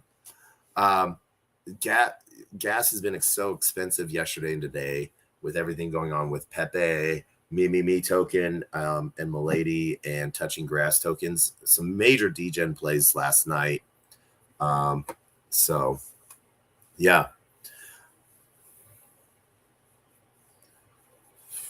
Yeah, definitely. It was, I had like 2 failed transactions, even with like aggressive GOI going on. And I was just like, yep, not today, Satan. Yep. I am a Degen, so I am chain agnostic. I'm all around. Yeah. So with a couple of my own projects, and I've been doing a lot of shit for a lot of times. Yeah. You? Welcome to the stage. This is your first time up, I think. So, well, this is your first time up, but first time I've seen you around. I think I've seen you in a few spaces.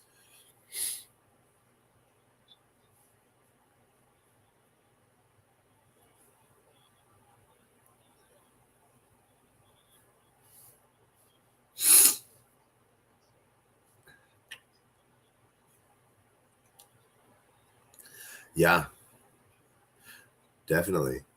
Uh, DB is a good voice for Zen.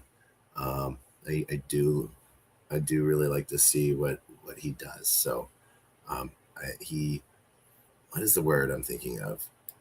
Undersells himself a lot, and I think the world of him. So, yeah,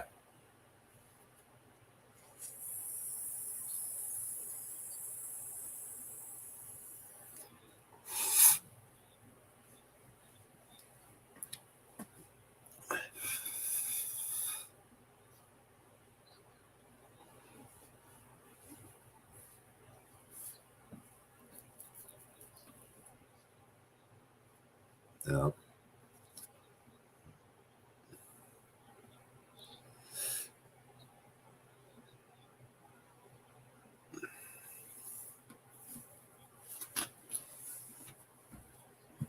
if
yeah,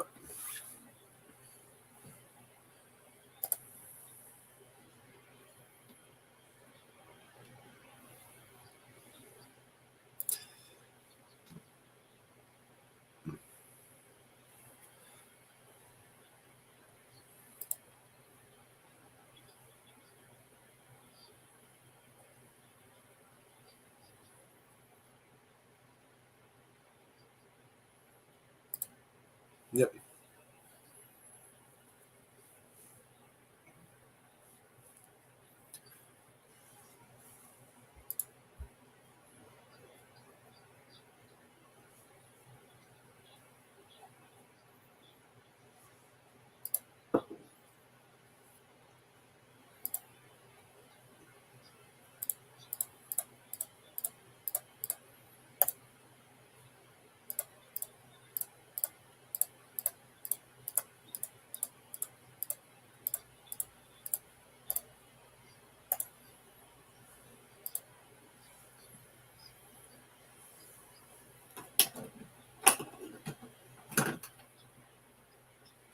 yep.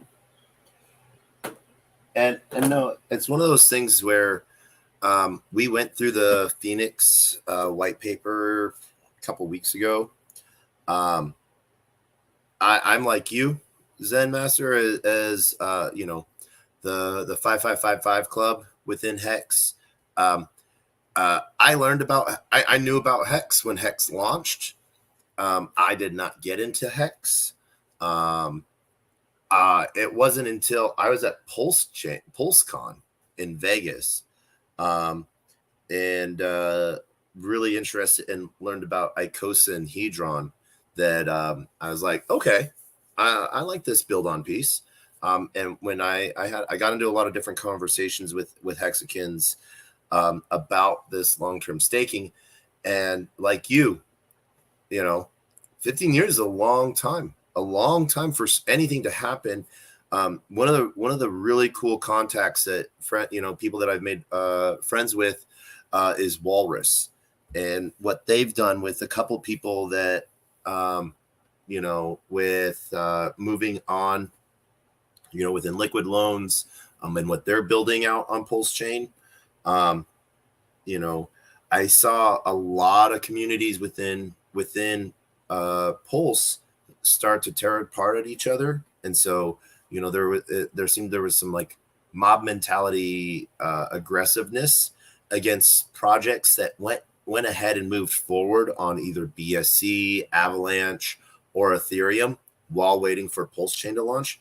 But I had to sort of say, from one aspect, these projects have a commitment to their community, so they could just be stale and they would have atrophy, or they could move forward knowing that as soon as Pulse Chain went live, that they could then bridge over to Pulse really simply, and their community would come with them rather than losing their community members. So I think that's where some of the ground for Zen got built out on, was my Hex is done and just waiting for Pulse Chain.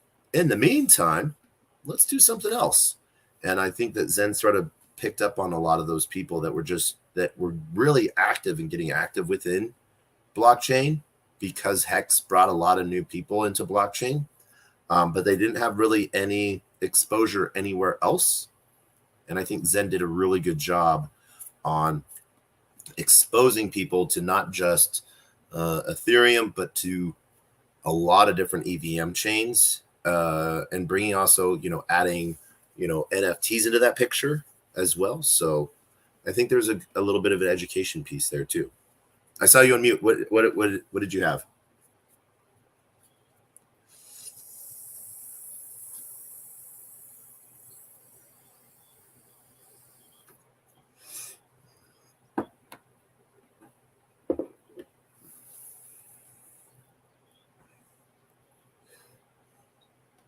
Yeah.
Mm-hmm.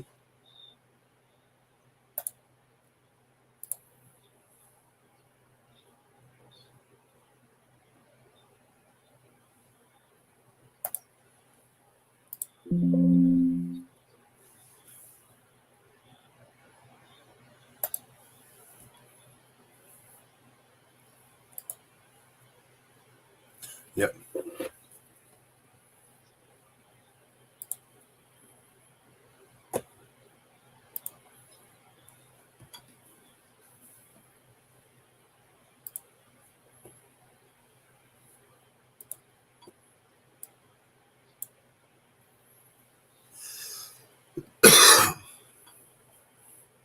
I agree with you 100%. I am a degen of the, like I say, highest or lowest order. And so um, one of those things that you can, and TB, I see your hand. I'll get to you in just a second. But it's one of those things where, like with different protocols like that, where you can put in for long term. I don't necessarily do that. I might put a little in, but like you say, um, you know, I, 15 years from now, who knows what might happen, I've been in Bitcoin, I got into Bitcoin 11 years ago, so I've seen ups and downs on it that, people, before I got into Bitcoin, I remember how happy everyone was when it hit $1. Um, you know, and so as it's grown, we see a lot of tech grow. I was just here. I travel around nonstop around the world for blockchain conferences. I think I've had 13 conferences this year so far. Just left. Yeah. Yeah. Uh, you know, there's so much new and involved emerging tech, just within, different ecosystems that how we see blockchain today will definitely be different in 10 years.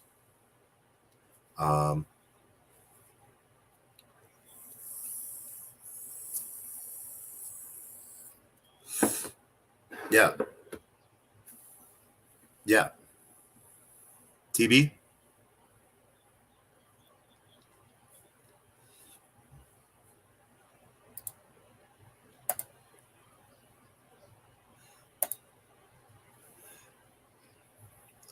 Are you, what part where was that you sort of got fallen back on?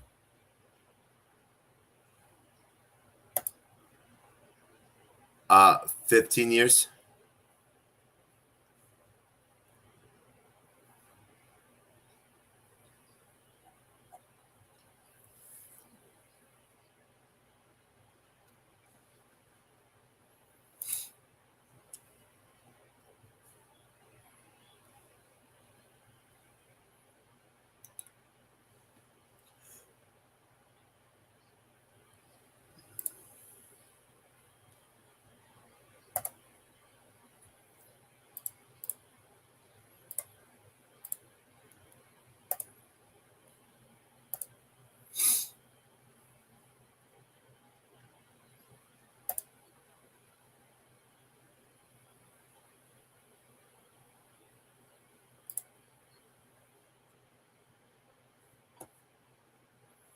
Okay.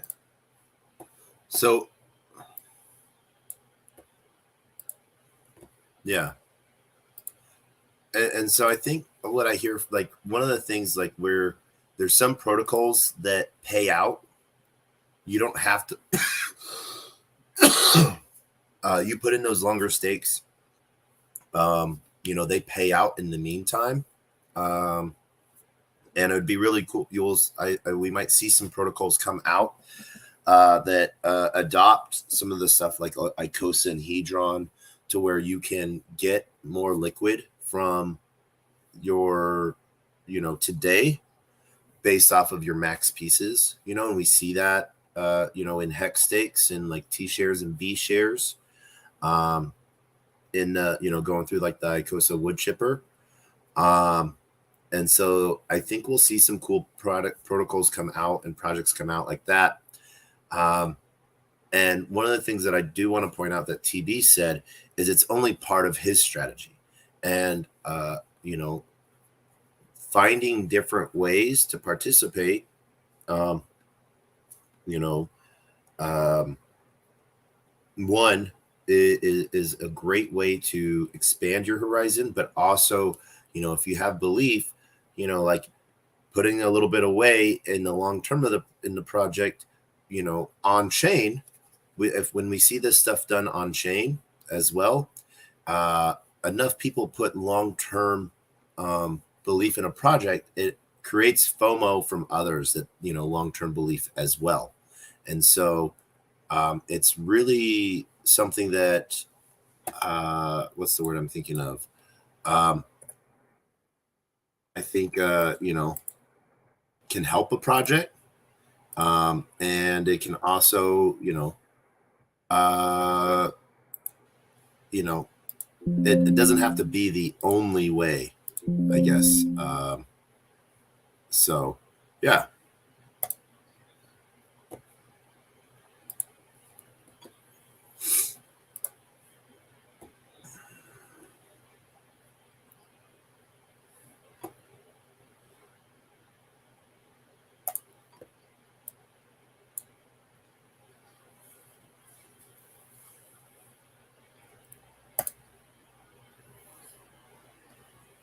Yeah. Um,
I agree with you,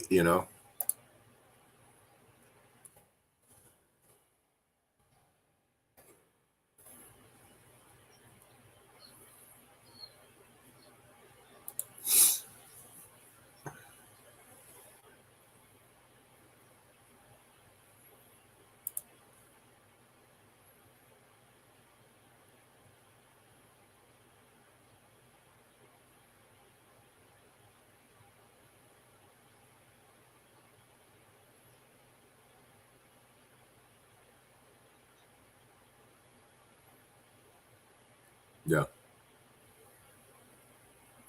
No, and I agree with you, being liquid. And that was, that's one of the like a lot of the, suggestions, questions that was done to me, like what strategies are with Zen, because there's a lot of different strategies in Zen for people, both the short term, the middle ground, and the long term.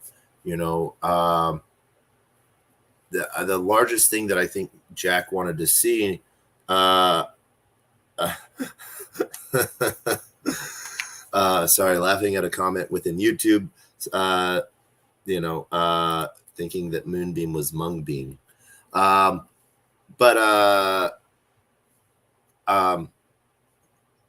I believe in ladders. I believe in both minting ladders and staking ladders. Uh, uh,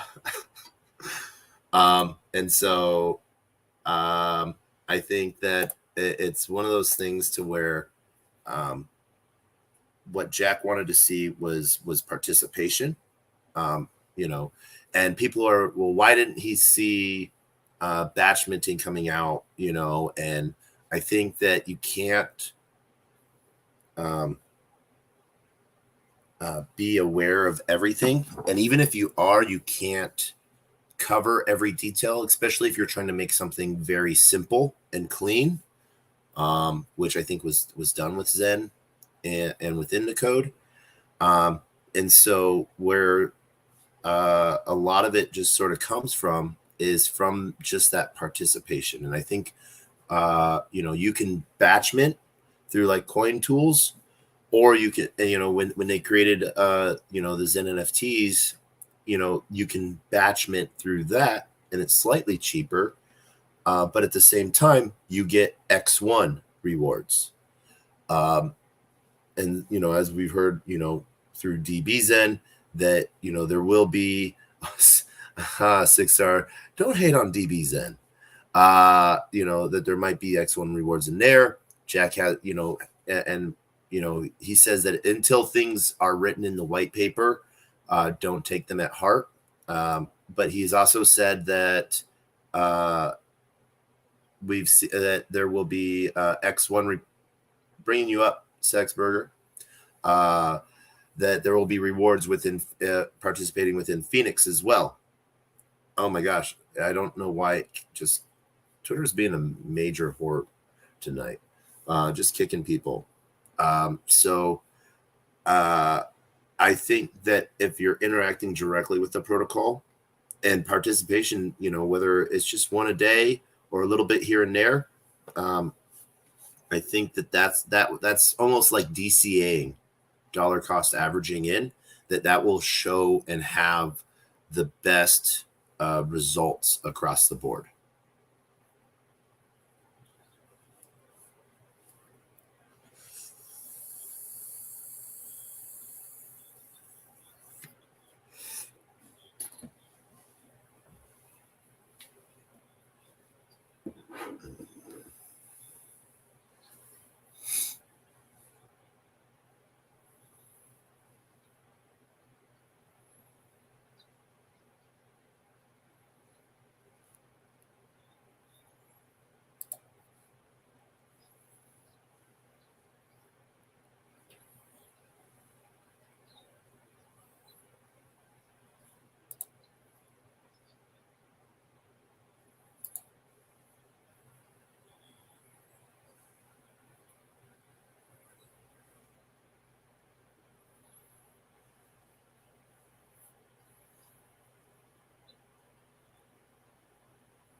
Yeah.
Mm-hmm.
Yeah.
So I agree. So I oh no. It's one of those things. Both of you are looking at it from your perspective, and what's really cool is that blockchain allows us, is open to everyone. And so um, the one thing I will tell is that one other thing I really hate is any type of shaming for what one person's situation is compared to another. um and so uh I really, you know uh you know everyone's dollar is their dollar. The ownership is one of the great things that blockchain brings to us. And so we don't have to. What's really cool are these protocols that are put into place for long-term plays. Um, Both like Zen said and TB said, that plays a vital role in both belief in the system, but we don't know what that system is going to look like, especially uh, Zen. I feel like you're in Canada, and I feel like I know what section of Canada. I may be wrong though. Oh, totally off then. I apologize. No, fuck no. I am fucking wrong. Um, uh, okay. I was thinking a little like Montreal type of stuff. Like I heard some French on the side of things, So, um, but this is what I want to say. Having different strategies is really good. Um, when you go all in on something, and you know uh and you go all in only on one thing, and you don't even bet on all the horses, you also bet the stable, um and the car you rode in on. That's what, where one, everyone warns against that, because, but like you said, that sort of makes maxis as well, and if not maxis, fanatics, because they have to, we don't know what they may lose. And so I think the only thing that we can do, like, as you were talking cycles, I remember when ETH was 30 cents. So uh, um, it's one of those, but then, and so when the last cycle hit and ETH almost hit 4K and then went down, and so many people were really sad and everything like that, and it affected a lot of people. At first I was like, hey guys, it's okay, don't worry, this happens, this is what this does. But then, remembering that this was some people's first cycle, and it is not my place to compare the past um, to what I know, because everyone's situation is different. And so I really work to make sure that, sometimes, it's, uh, I, I hate the term game theory, because, we're using, game theory within economics. So we're using economic theory, but, when there is gamification in it, I guess you could say, of participation has turned into game theory. How you best participate, has the better rewards. There's one person that was pointed out to me that every day they just burn one batch in DBZen. That's all they do. Every chain that they have, and they just burn one batch. They're not trying to win what now I'm lovingly referring to as the um, the auction. But yeah, so um, it's yeah, so it's almost DCing into DBZen is just that steady play, because I believe that participation will pay off, because I think sort of that's sort of what Jack has had in mind. But for those that have been using ZenPub, while you guys were talking, I actually just found a small error in ZenPub, and want to recognize it real quick. Because I've always sort of seen the numbers off, and the numbers were really off on OKX. I want to point this out for those that might be seeing this later and want to know, because block explorers are great for showing where things are actually. Right now, there's a 54.6 trillion total supply of Zen, and it doesn't matter where it's at. Whether it's in a hot wallet, cold wallet, on an exchange, anywhere, it shows how many total tokens are out there. And so then looking at OKX, we look at liquid supply 149 trillion and total staked 94 trillion, and then total supply 244. So there's some math error there. And I figured out actually what that is. So the liquid supply would be your total supply, should be the total supply.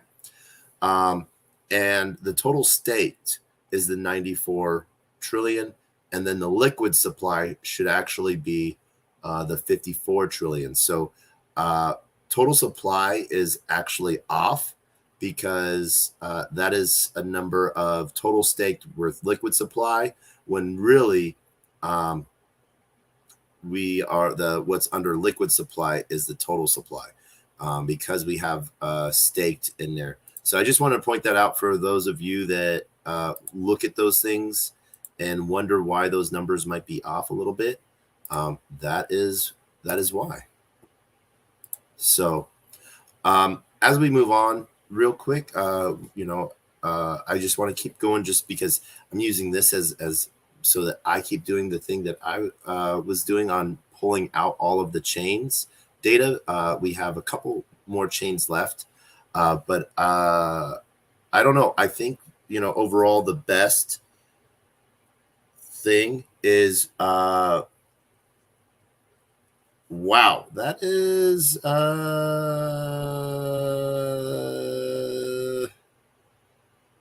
yeah, I don't know what that for Twitter that wasn't coming up. Mung being all this time. No, no, it is not. It is not. No, it's no, no, no, no, no, no. I that is not good stuff. I don't like that. This is a recorded space, guys. Come on. Yeah,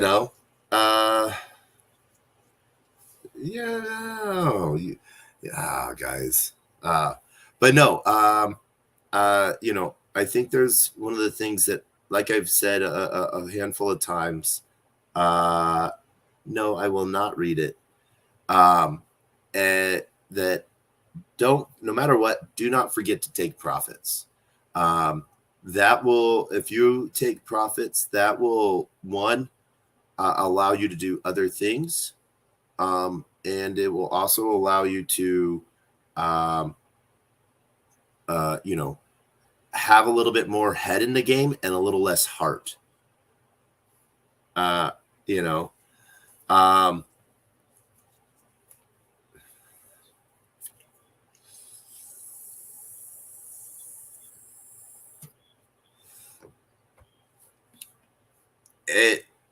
Each token is a little different. One of the things that I really do, for profit, is LP pools. So you want to have, you say you have real faith in a project, go and provide LP for it. That means that either you're someone's exit liquidity or you're someone's buy-in liquidity. And so, you can collect fees and stuff like that on those trades. And that's a little bit of a way to pull profit. Also, when, Zen ETH skyrocketed 700 some odd % in the last 3 weeks. Definitely going to pull profit off of that. So, because I know there's people with bags a lot bigger than mine. We can just look at the DB Zen burns to see that. Yeah, that's, yeah, I don't know who you are, Monkey Fart. You're done. So yeah.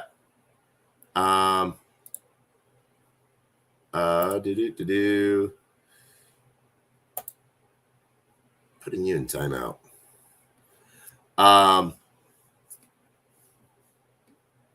But come on, guys. Appropriate, please.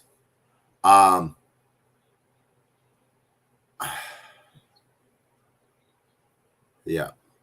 Yeah. So one of the things where I would say is at any time, don't be always looking to time the market, because you will most likely be off. So when there's enough profit in for you to get initial investment back and some more off the top, do not be afraid, and don't allow anyone to sell shame you, because no one knows where you are at financially except for you, and no one has ownership over your money other than you.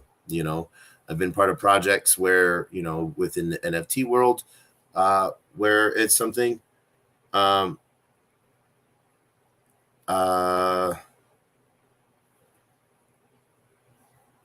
yeah. So that's sort of one of the things where I every project is different. Zen, I apologize. Being distracted by both the hooligans in YouTube and the hooligans on Twitch, bring a little bit more out of the distraction side. Zen, what about you?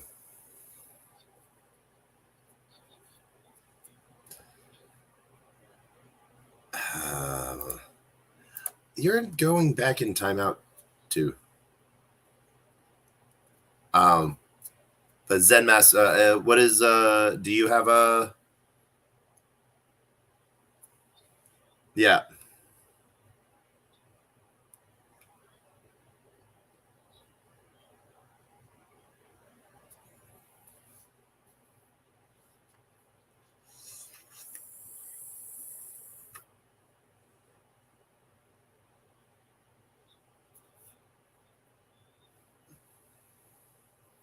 Mm-hmm.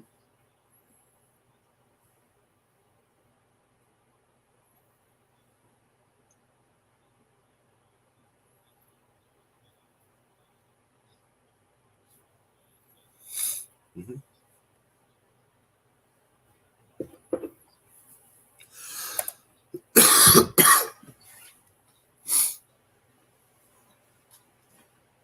Mm-hmm.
So it's one of those things to,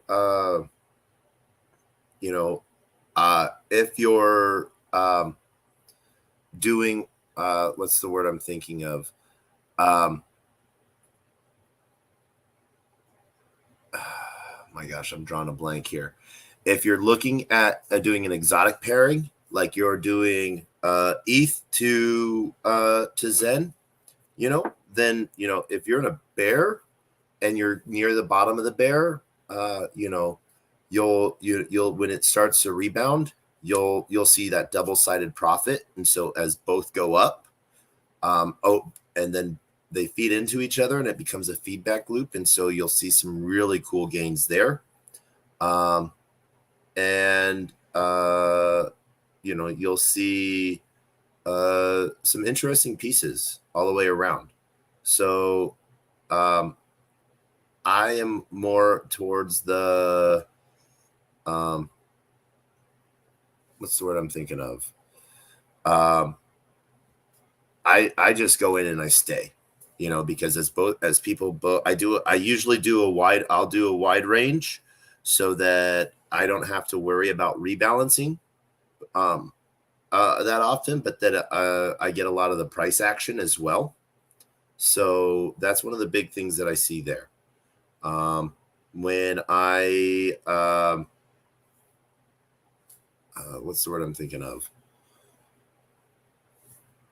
I will do some sniper bots too, sniper stuff. Yeah.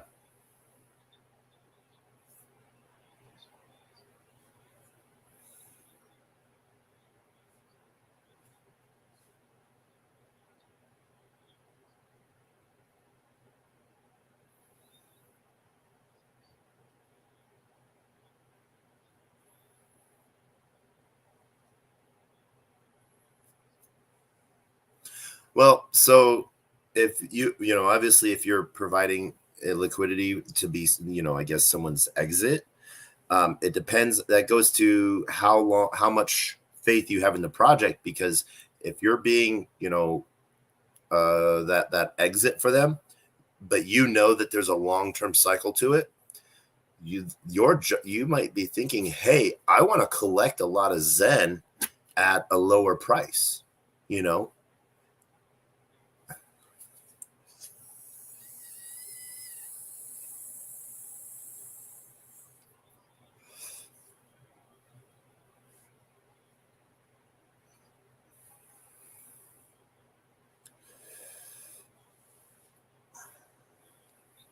Well, if you're already in, yeah. Well, you also got to remember you're getting a piece of each trade as a fee, and so um, that doesn't necessarily always uh, cover everything, but I guess it comes to what pair you're looking at too. Like if you're doing like a USDC Zen, you'll be collecting more Zen out of that. So if you do pull that LP out, you'll have more Zen than USDC. But you can end up with a whole lot more Zen also than that total pool that you put in. So let's say you put in $100 worth of Zen and $100 USDC. So and let's say that pool moves that entire piece to where it's out of range, you'll have around a rough estimate, depending on how big your range is, you could have around $250 worth of Zen when it was at its top. Now it will obviously be a lot lower than that, but that puts you in a position to, but it now have you in the position of having a lot more Zen. So then you could go in and if you see it on going back up, you could put in a price range pairing window above the current price so that it becomes a one-sided liquidity pool. So that when it's, yeah. And so then when it then starts going up, you'll start collecting USDC as well. So there's some cool things that you can do within that. V3 has some really cool things within that so that you don't necessarily have to, you can provide just one side of the pool as well. I just think that there's a lot of interest.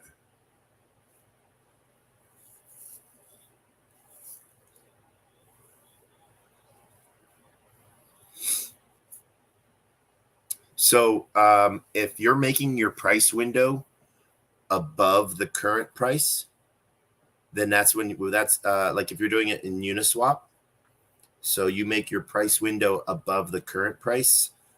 And you switch over to having Zen being your main token.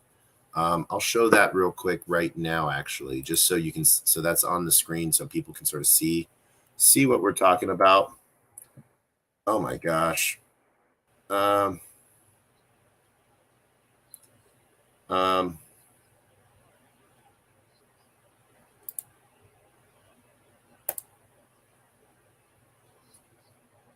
yep.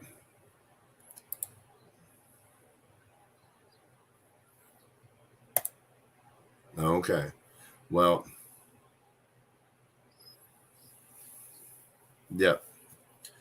So yeah, and what it does is it sets the tone for for other bots. So that's why we just got, like, I was sort of distracted and we got sort of spammed on YouTube. So um, yeah, that was I apologize. I just, you guys, we're talking good shit here. Let's be adultish somewhat.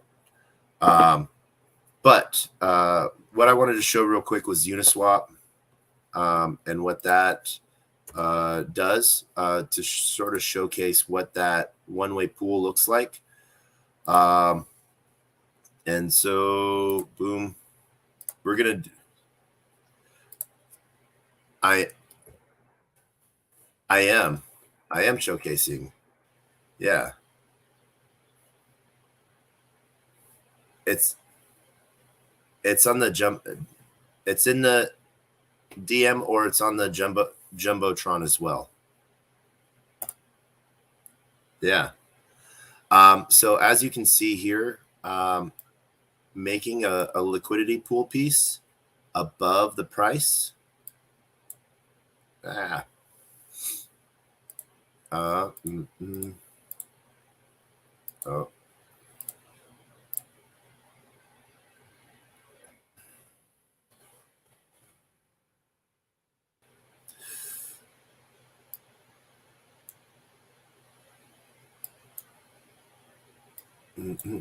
We're going to make a small window, and then we're going to place it right below.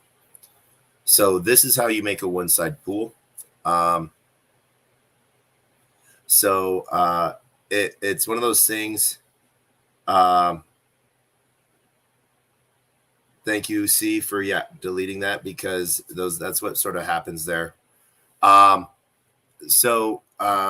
you can see, we're sort of making the price range right below where the price is. So right now it's 0.47% below, and that's by making using ETH. And so if we switch over to Zen, you can sort of see, like, that's what it does right there above.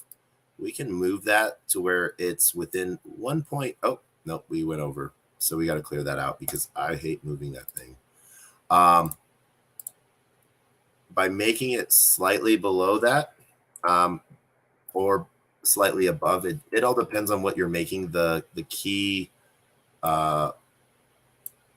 play as, is where it will showcase that. So as we make that a little bit above, or a little bit below, we can then make it a one-sided pool. And as you see, we're at minus 2.5%. And that makes it a one-sided pool. So you can throw in, and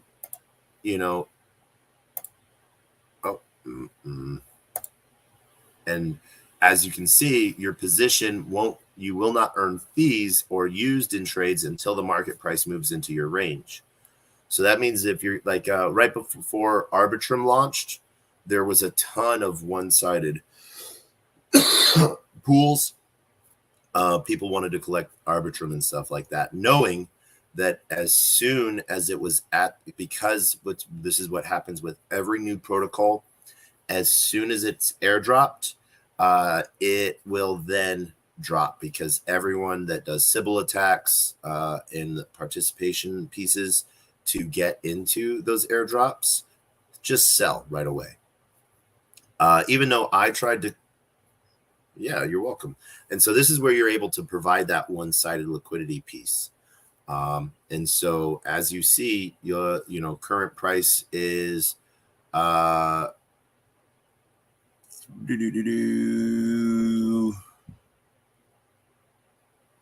$214 million Zen per ETH.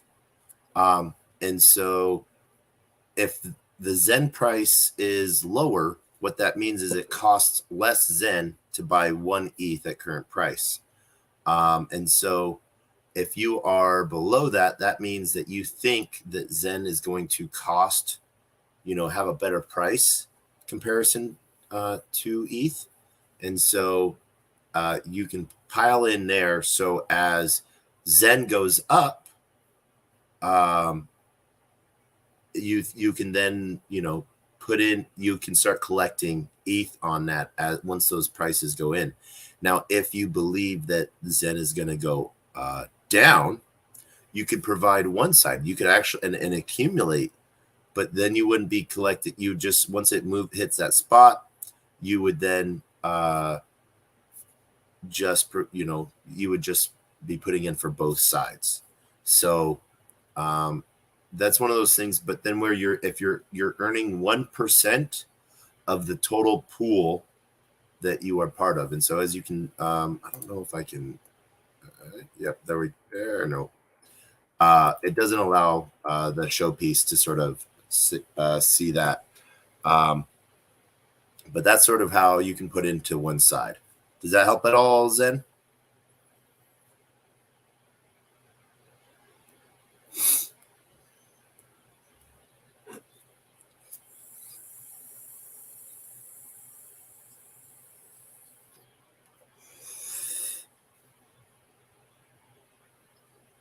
Yeah. Yeah.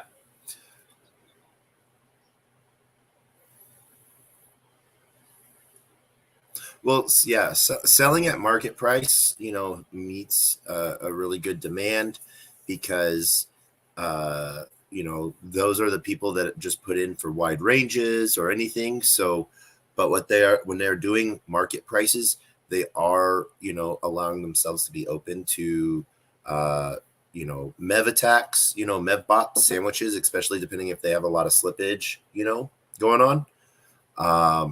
If they're doing limits, that sort of, doing limits really sort of helps control the price and the action. For limit orders and buys, I really like Cow Swap. It's a really good DEX. I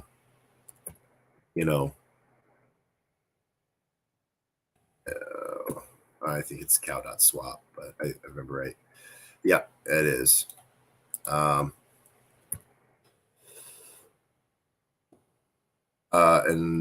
there we go. Cow protocol. Oh, no. So for those that don't know, I'm part of the Cow Swap DAO. So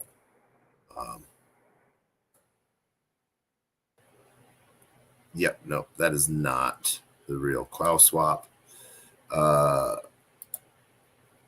Always check who you're following it. Make sure that you follow. So cow.fi. There we go. Swap.cow. But here within that, you can do limit orders so you can see the price of a token a lot better. And we can, what do we want to sell? We want to buy Zen. Oh. Whoa, my gosh. I don't remember Zen's contract address. Oh, wait, we have it right here on Block Explorer. Let's go get that.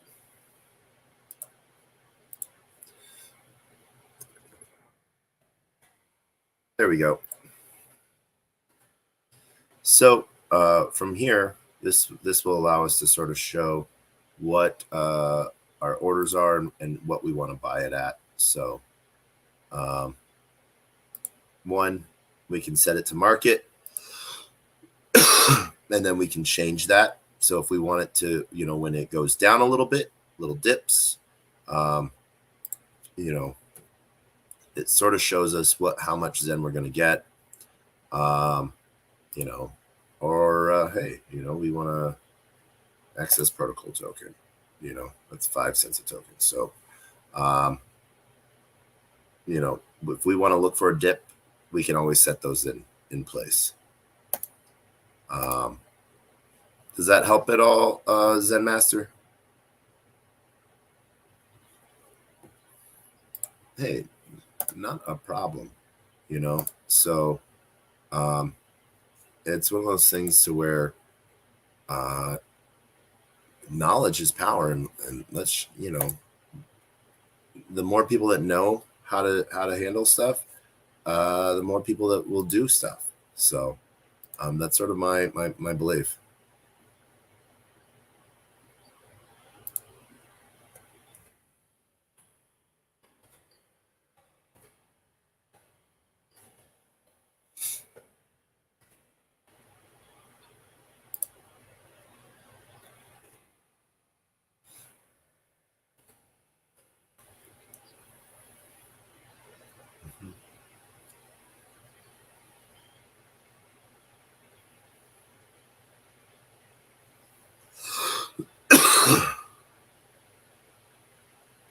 Yeah.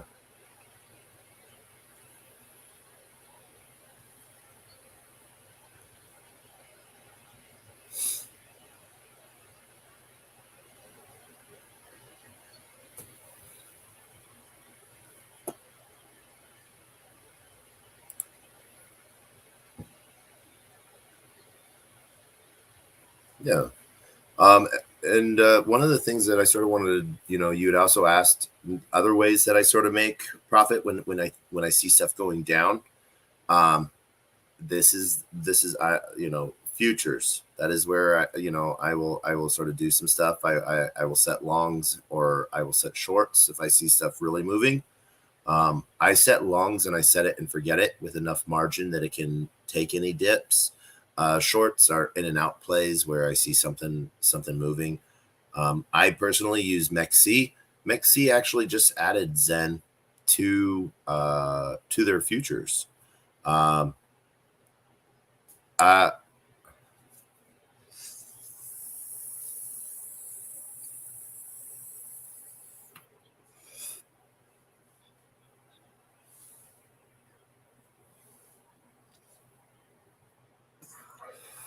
yeah.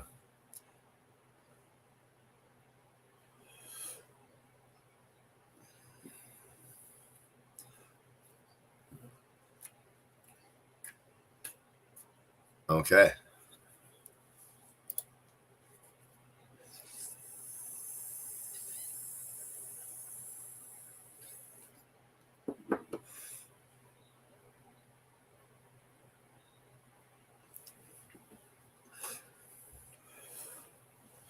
So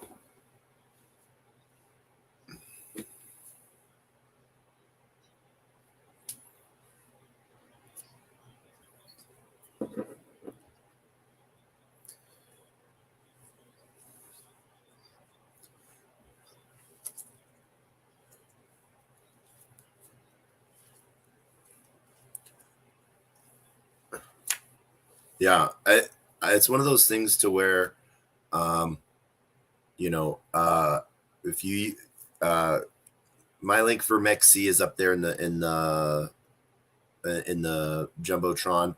One of the things MEXC does is they have paper trading, so you can sort of learn how to do that. Right now, last I checked, they only allow a max of 10x leverage.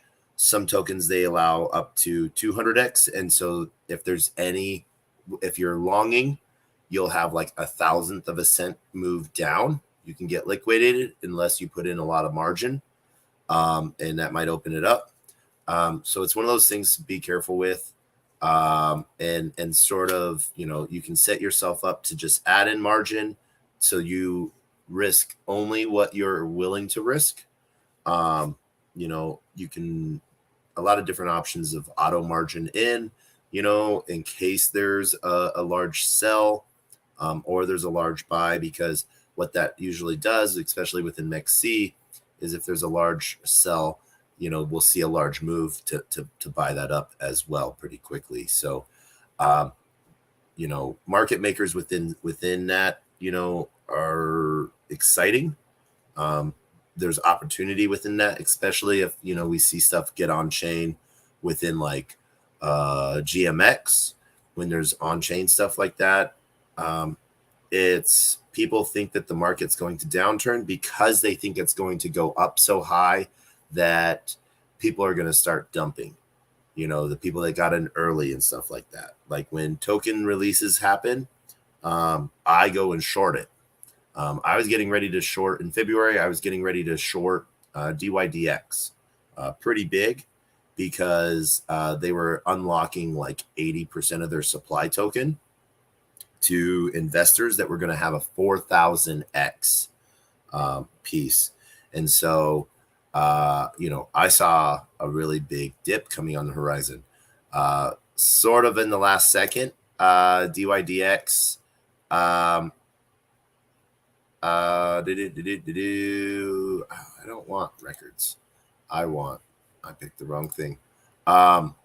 DYDX changed it to they only released like 25% or 10%, and they pushed to 2 other release schedules to later on in the year. So there's some stuff there that you can sort of be aware of. Yeah. But yeah, no, there's some interesting stuff here within Polygon. As we can see, we're doing our last bit of downloads. And so as you can see within Polygon, there's over 50,000 or 58,000 addresses that hold it. Within ZenPub, we see, you know, 10,000 extra stakers. So that's 20% roughly. Right under 20% of the holders are staking. Obviously, you know, we can see where their total liquid supply versus total staked. You know, we know that's where the true supply is of 22. Oh my gosh, 22 billion on chain. And so, you know, it's one of those things to where I think that puts out a good number of where we're at, you know, being staked within Polygon. And I correct me if I'm wrong, but Phoenix is launching on Polygon first. Does anyone remember that? TB?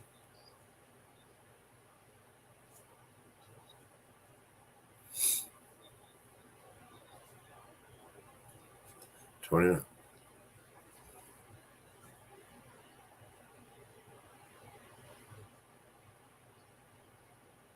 All right. You know, I will be back in the Bat Cave by that time because I'm going to Consensus, then Arizona, then LA, then back to New York. I'll be in the Bat Cave while my project gets ready for testnet launch. So, Clopper is my project.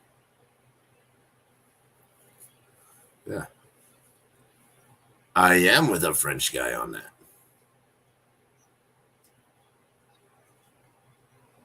Okay. Yeah. So we started that project a year ago, roughly, over a cheese board in Paris. So, yeah, yeah.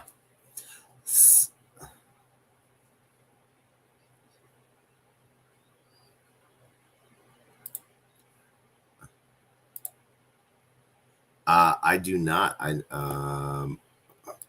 Let me hold you. Which DM did you send it in?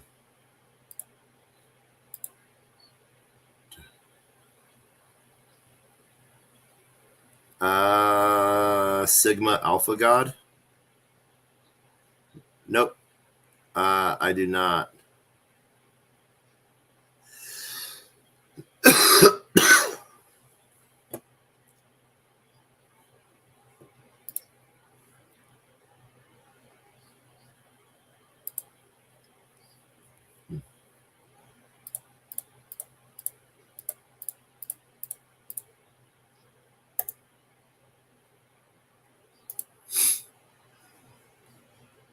Hmm?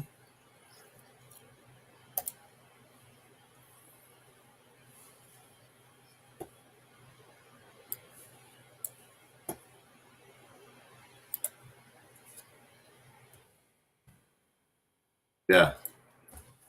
Yeah.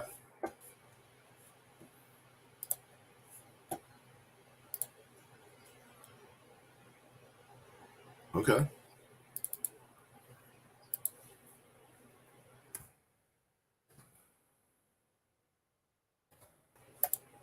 Okay. Nice. I will be on the lookout for that.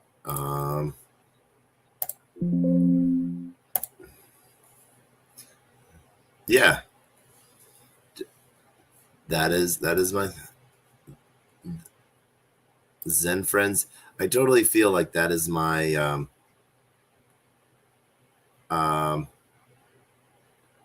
yeah. Zenians and Zenturians and Zenites. I'm like, that's just like, sounds weird. But if we then say Zen friends, I like that. Zen friends. Um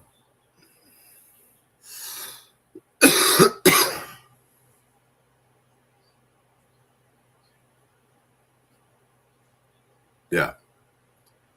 Um let's see here. Do. Secret vote could be exploited, break out of the sandbox protections, but the flaws sure do.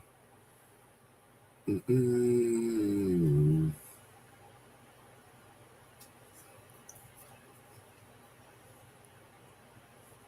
Do.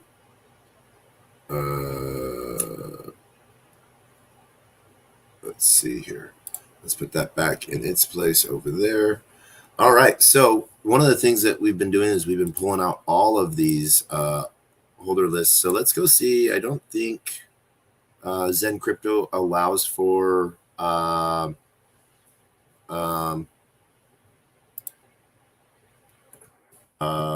CVS, CSV files, but we will check. Same with Pulse Chain. I don't think that's around, but we're going to push these out real quick so that people can have them.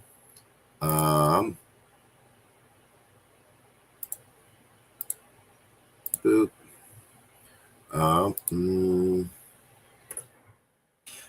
This is something that we'll show real quick on screen that I think a lot of people might find interesting. Let's see here. Tokens, token holders. So, all right. So we're going to go over to Zen Crypto. So is he pulling the same thing? So, yep. So token holders. Nope. There is not a downloadable CSV piece. But then let's look over at Pulse Chain. Yep. They're using the same framework as for a simple block explorer. So that is what we have. But what we now have is from the 6 chains that provide good. Let's see, what is the word I'm thinking of?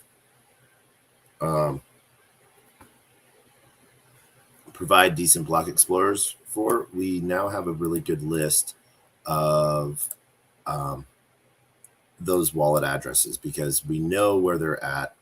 We know sort of what's being built there.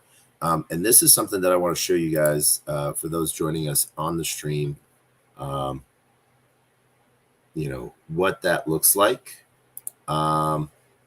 We have a really good track mark of what's going on chain and how many people are cross training, as I like to say. Where are people at? That is the big question. And so I just sort of like to move data around all the time because when you get to play with the data, it makes it really fun, and you can then sort of bring it to your level of understanding. Boom. So Excel's really good at this. One of the things that we're going to look at here, we're going to bring all of these over. So they're all sort of in screen. So as you can see, we have 6 chains that are, we were able to pull block explorers for. And here's where it gets fun. Conditional formatting. Let me do one more thing before I do that. I want to get rid of this.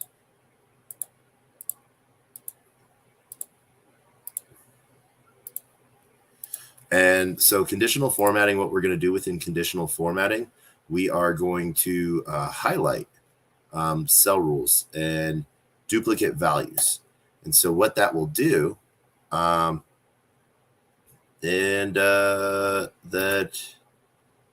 we can see duplicates. So we can see people that are across many chains. And what we will then do, based off of that, is we are going to then filter those. And what that allows us to do is have unique value pieces so that we can see what people are building on the same. And so let's move these around. I forgot to do this last.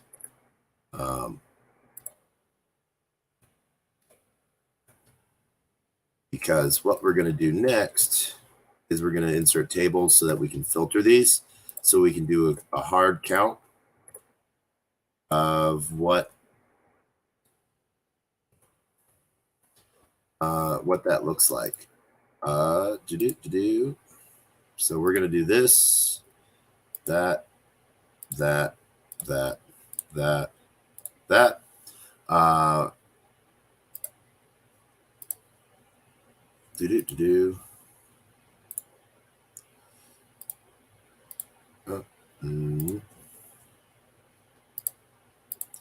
Table has a header. Insert. Table has a header.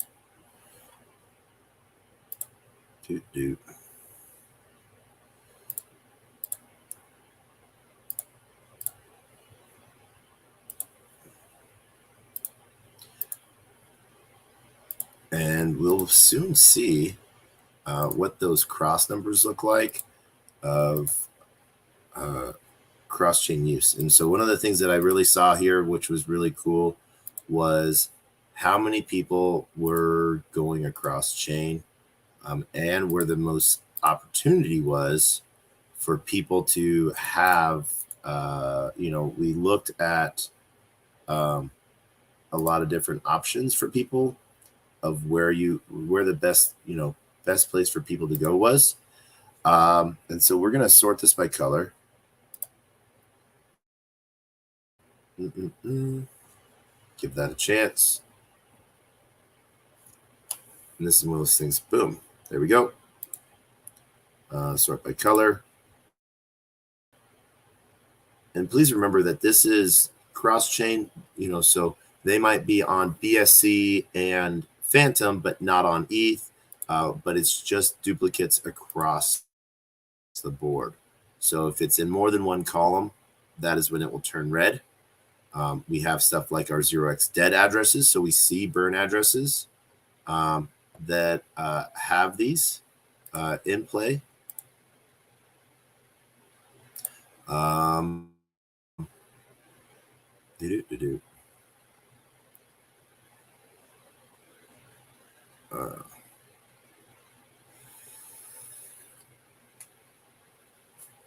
Oh man, it looks up. Zen Master, I apologize we lost you tonight.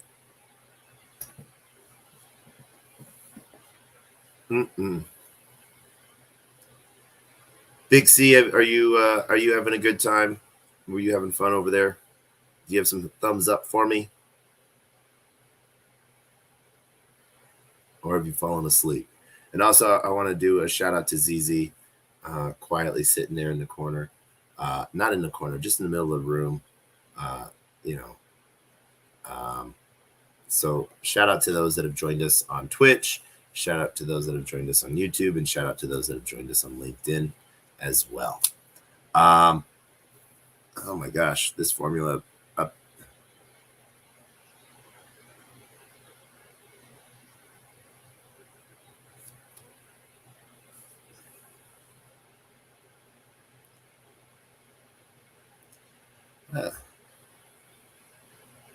Well, Zizi Zhenju, you know, it looks like they are a Zen friend.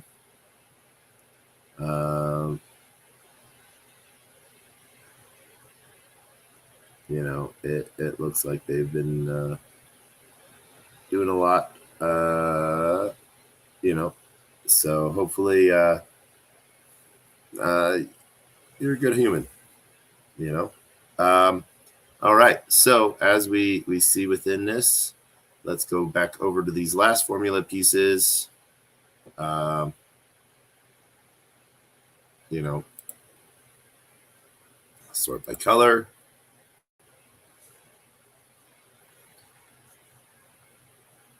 And then we're going to go do some deep diving so we can see where the biggest pulls are and bulls are. So we'll see where there's the most holders. Obviously, we know that. Oh, that's not what we wanted. We wanted.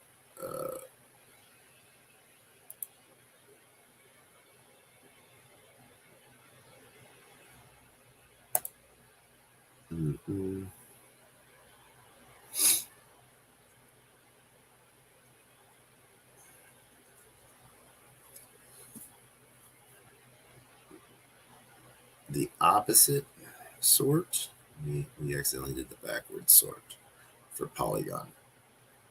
So we got to remember that we are at over 80,000 holders on Polygon. Remember right?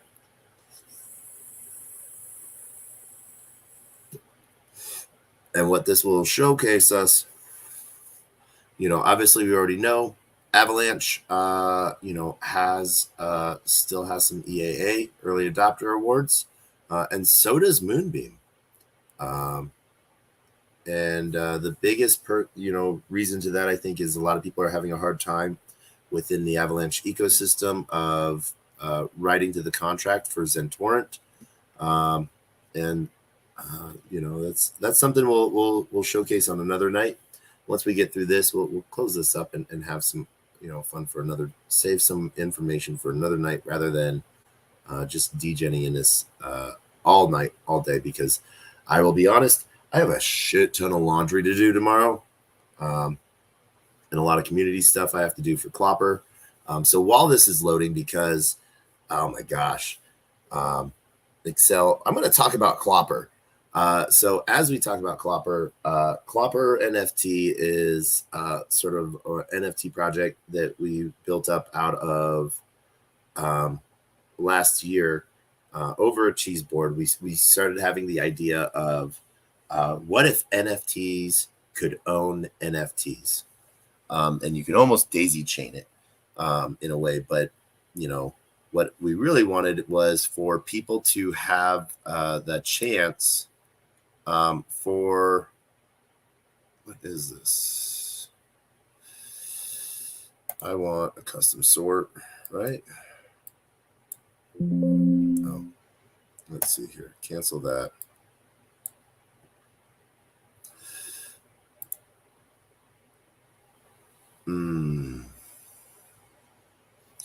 Sure, let's custom sort this, as that is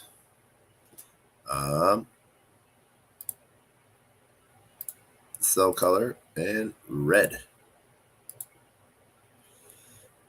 on top. So that is the formula that we're going to be following. Red on top. And so we'll see unique holders below that, and that will sort of push that case. And so because we know there's so many holders across all of these chains, I'm going to be very lazy And we're just going to zoom out to showcase what that really looks like so we can scroll a lot faster. Oh boy. As you can see, all of those addresses that are red are in. I think we scrolled out too much.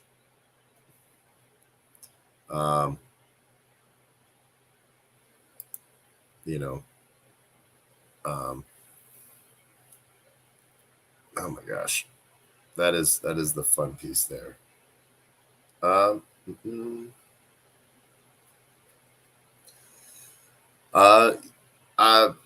TJ, I do see your comment on Block Explorer, ETH4. I personally like Ethereum Scan just because it is the heart of everything within the Ethereum ecosystem, and so much that you can do within it as well. So that is why I prefer Etherscan, because you can do so much directly through it. And let's go see.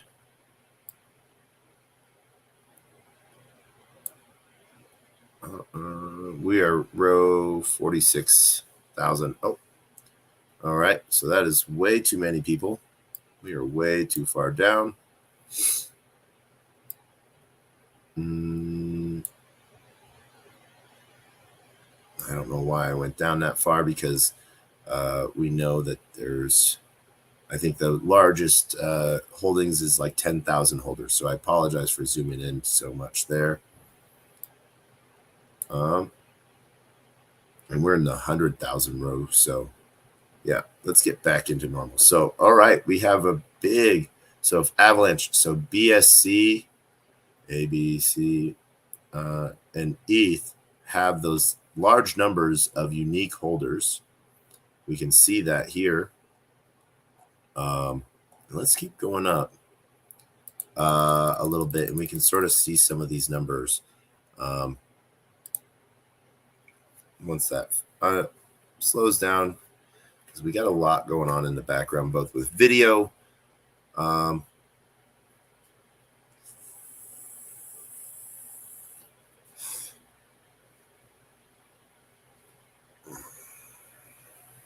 gonna make I'm gonna be big Degen here. Let's do two things. Let's save as shared. Save.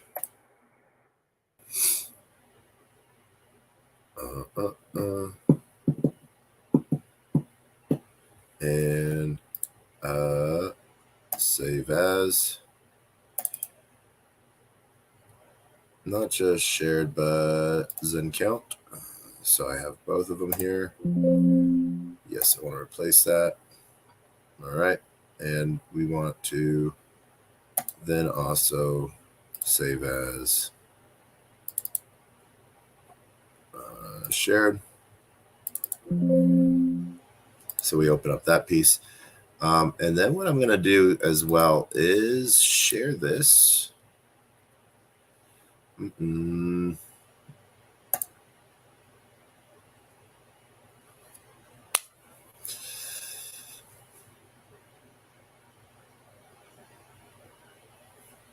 think.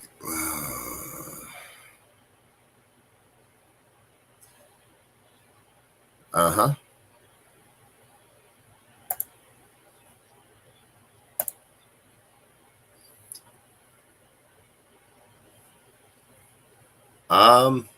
I really, haven't done too much there, but yeah, I have no problem, looking at that and having a check with that.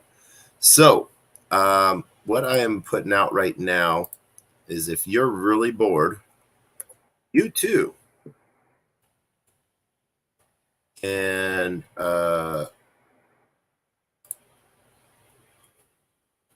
is this not?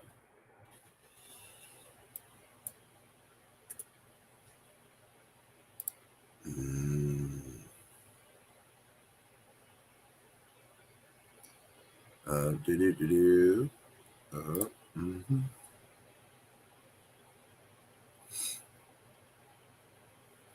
All right. So we will do one more time. Copy link. I think I can add this. There. Boom. All right. So within the pieces there, TJ, I think I saw you. I know you were. I will send you this link. Boom. Oh, I don't know why Twitter is not allowing me to share this link. So copy. Yep. Twitter is not allowing me to copy this over to you. So I think that is one of those things where we're just going to have to deal with that.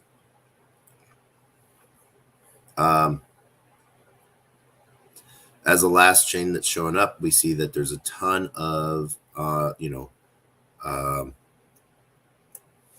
people in the Polygon, as Polygon was this last one as well, that have a lot of unique address holders. So that's really good to see.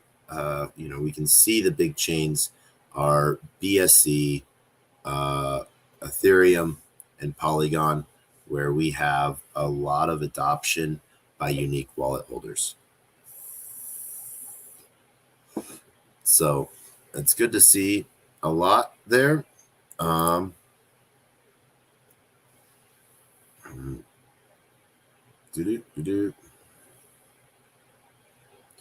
There we go. Now we can see all 6 chains again. So as you can see, we are in the 47,000s. Oh.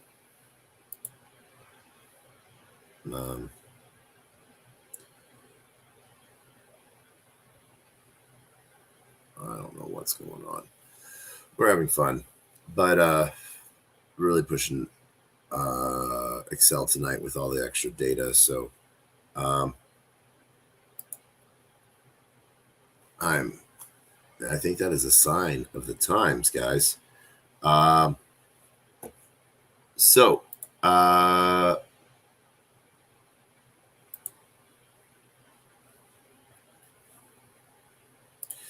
TB, you know what this means, right?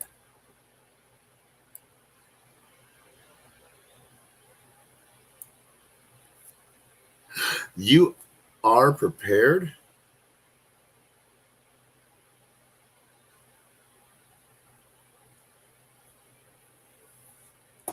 You robbed it from someone else.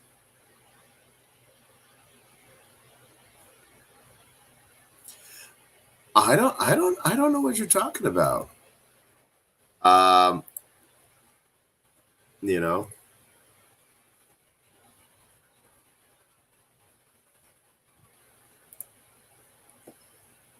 Okay. Yeah, no. So yeah, final thoughts. I want to thank everyone for joining us tonight on YouTube, Twitch, Discord, and LinkedIn. And everyone that joined us via the Twitter space. So, TB, final 10 seconds, words of wisdom.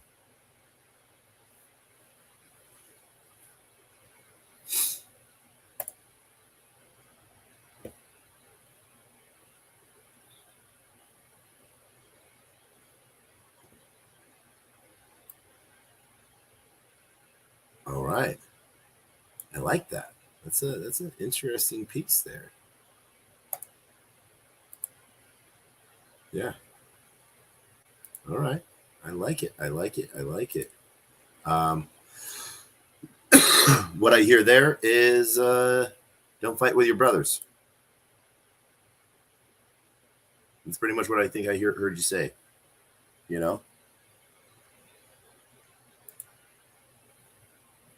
Yeah. So I just want to thank everyone for joining us tonight. As always, I leave with my words of wisdom. A closed mouth cannot be fed, and you cannot feed a closed mouth. And the best knock knock joke on the face of the planet. DB, you gonna help me with this? All right. Knock knock.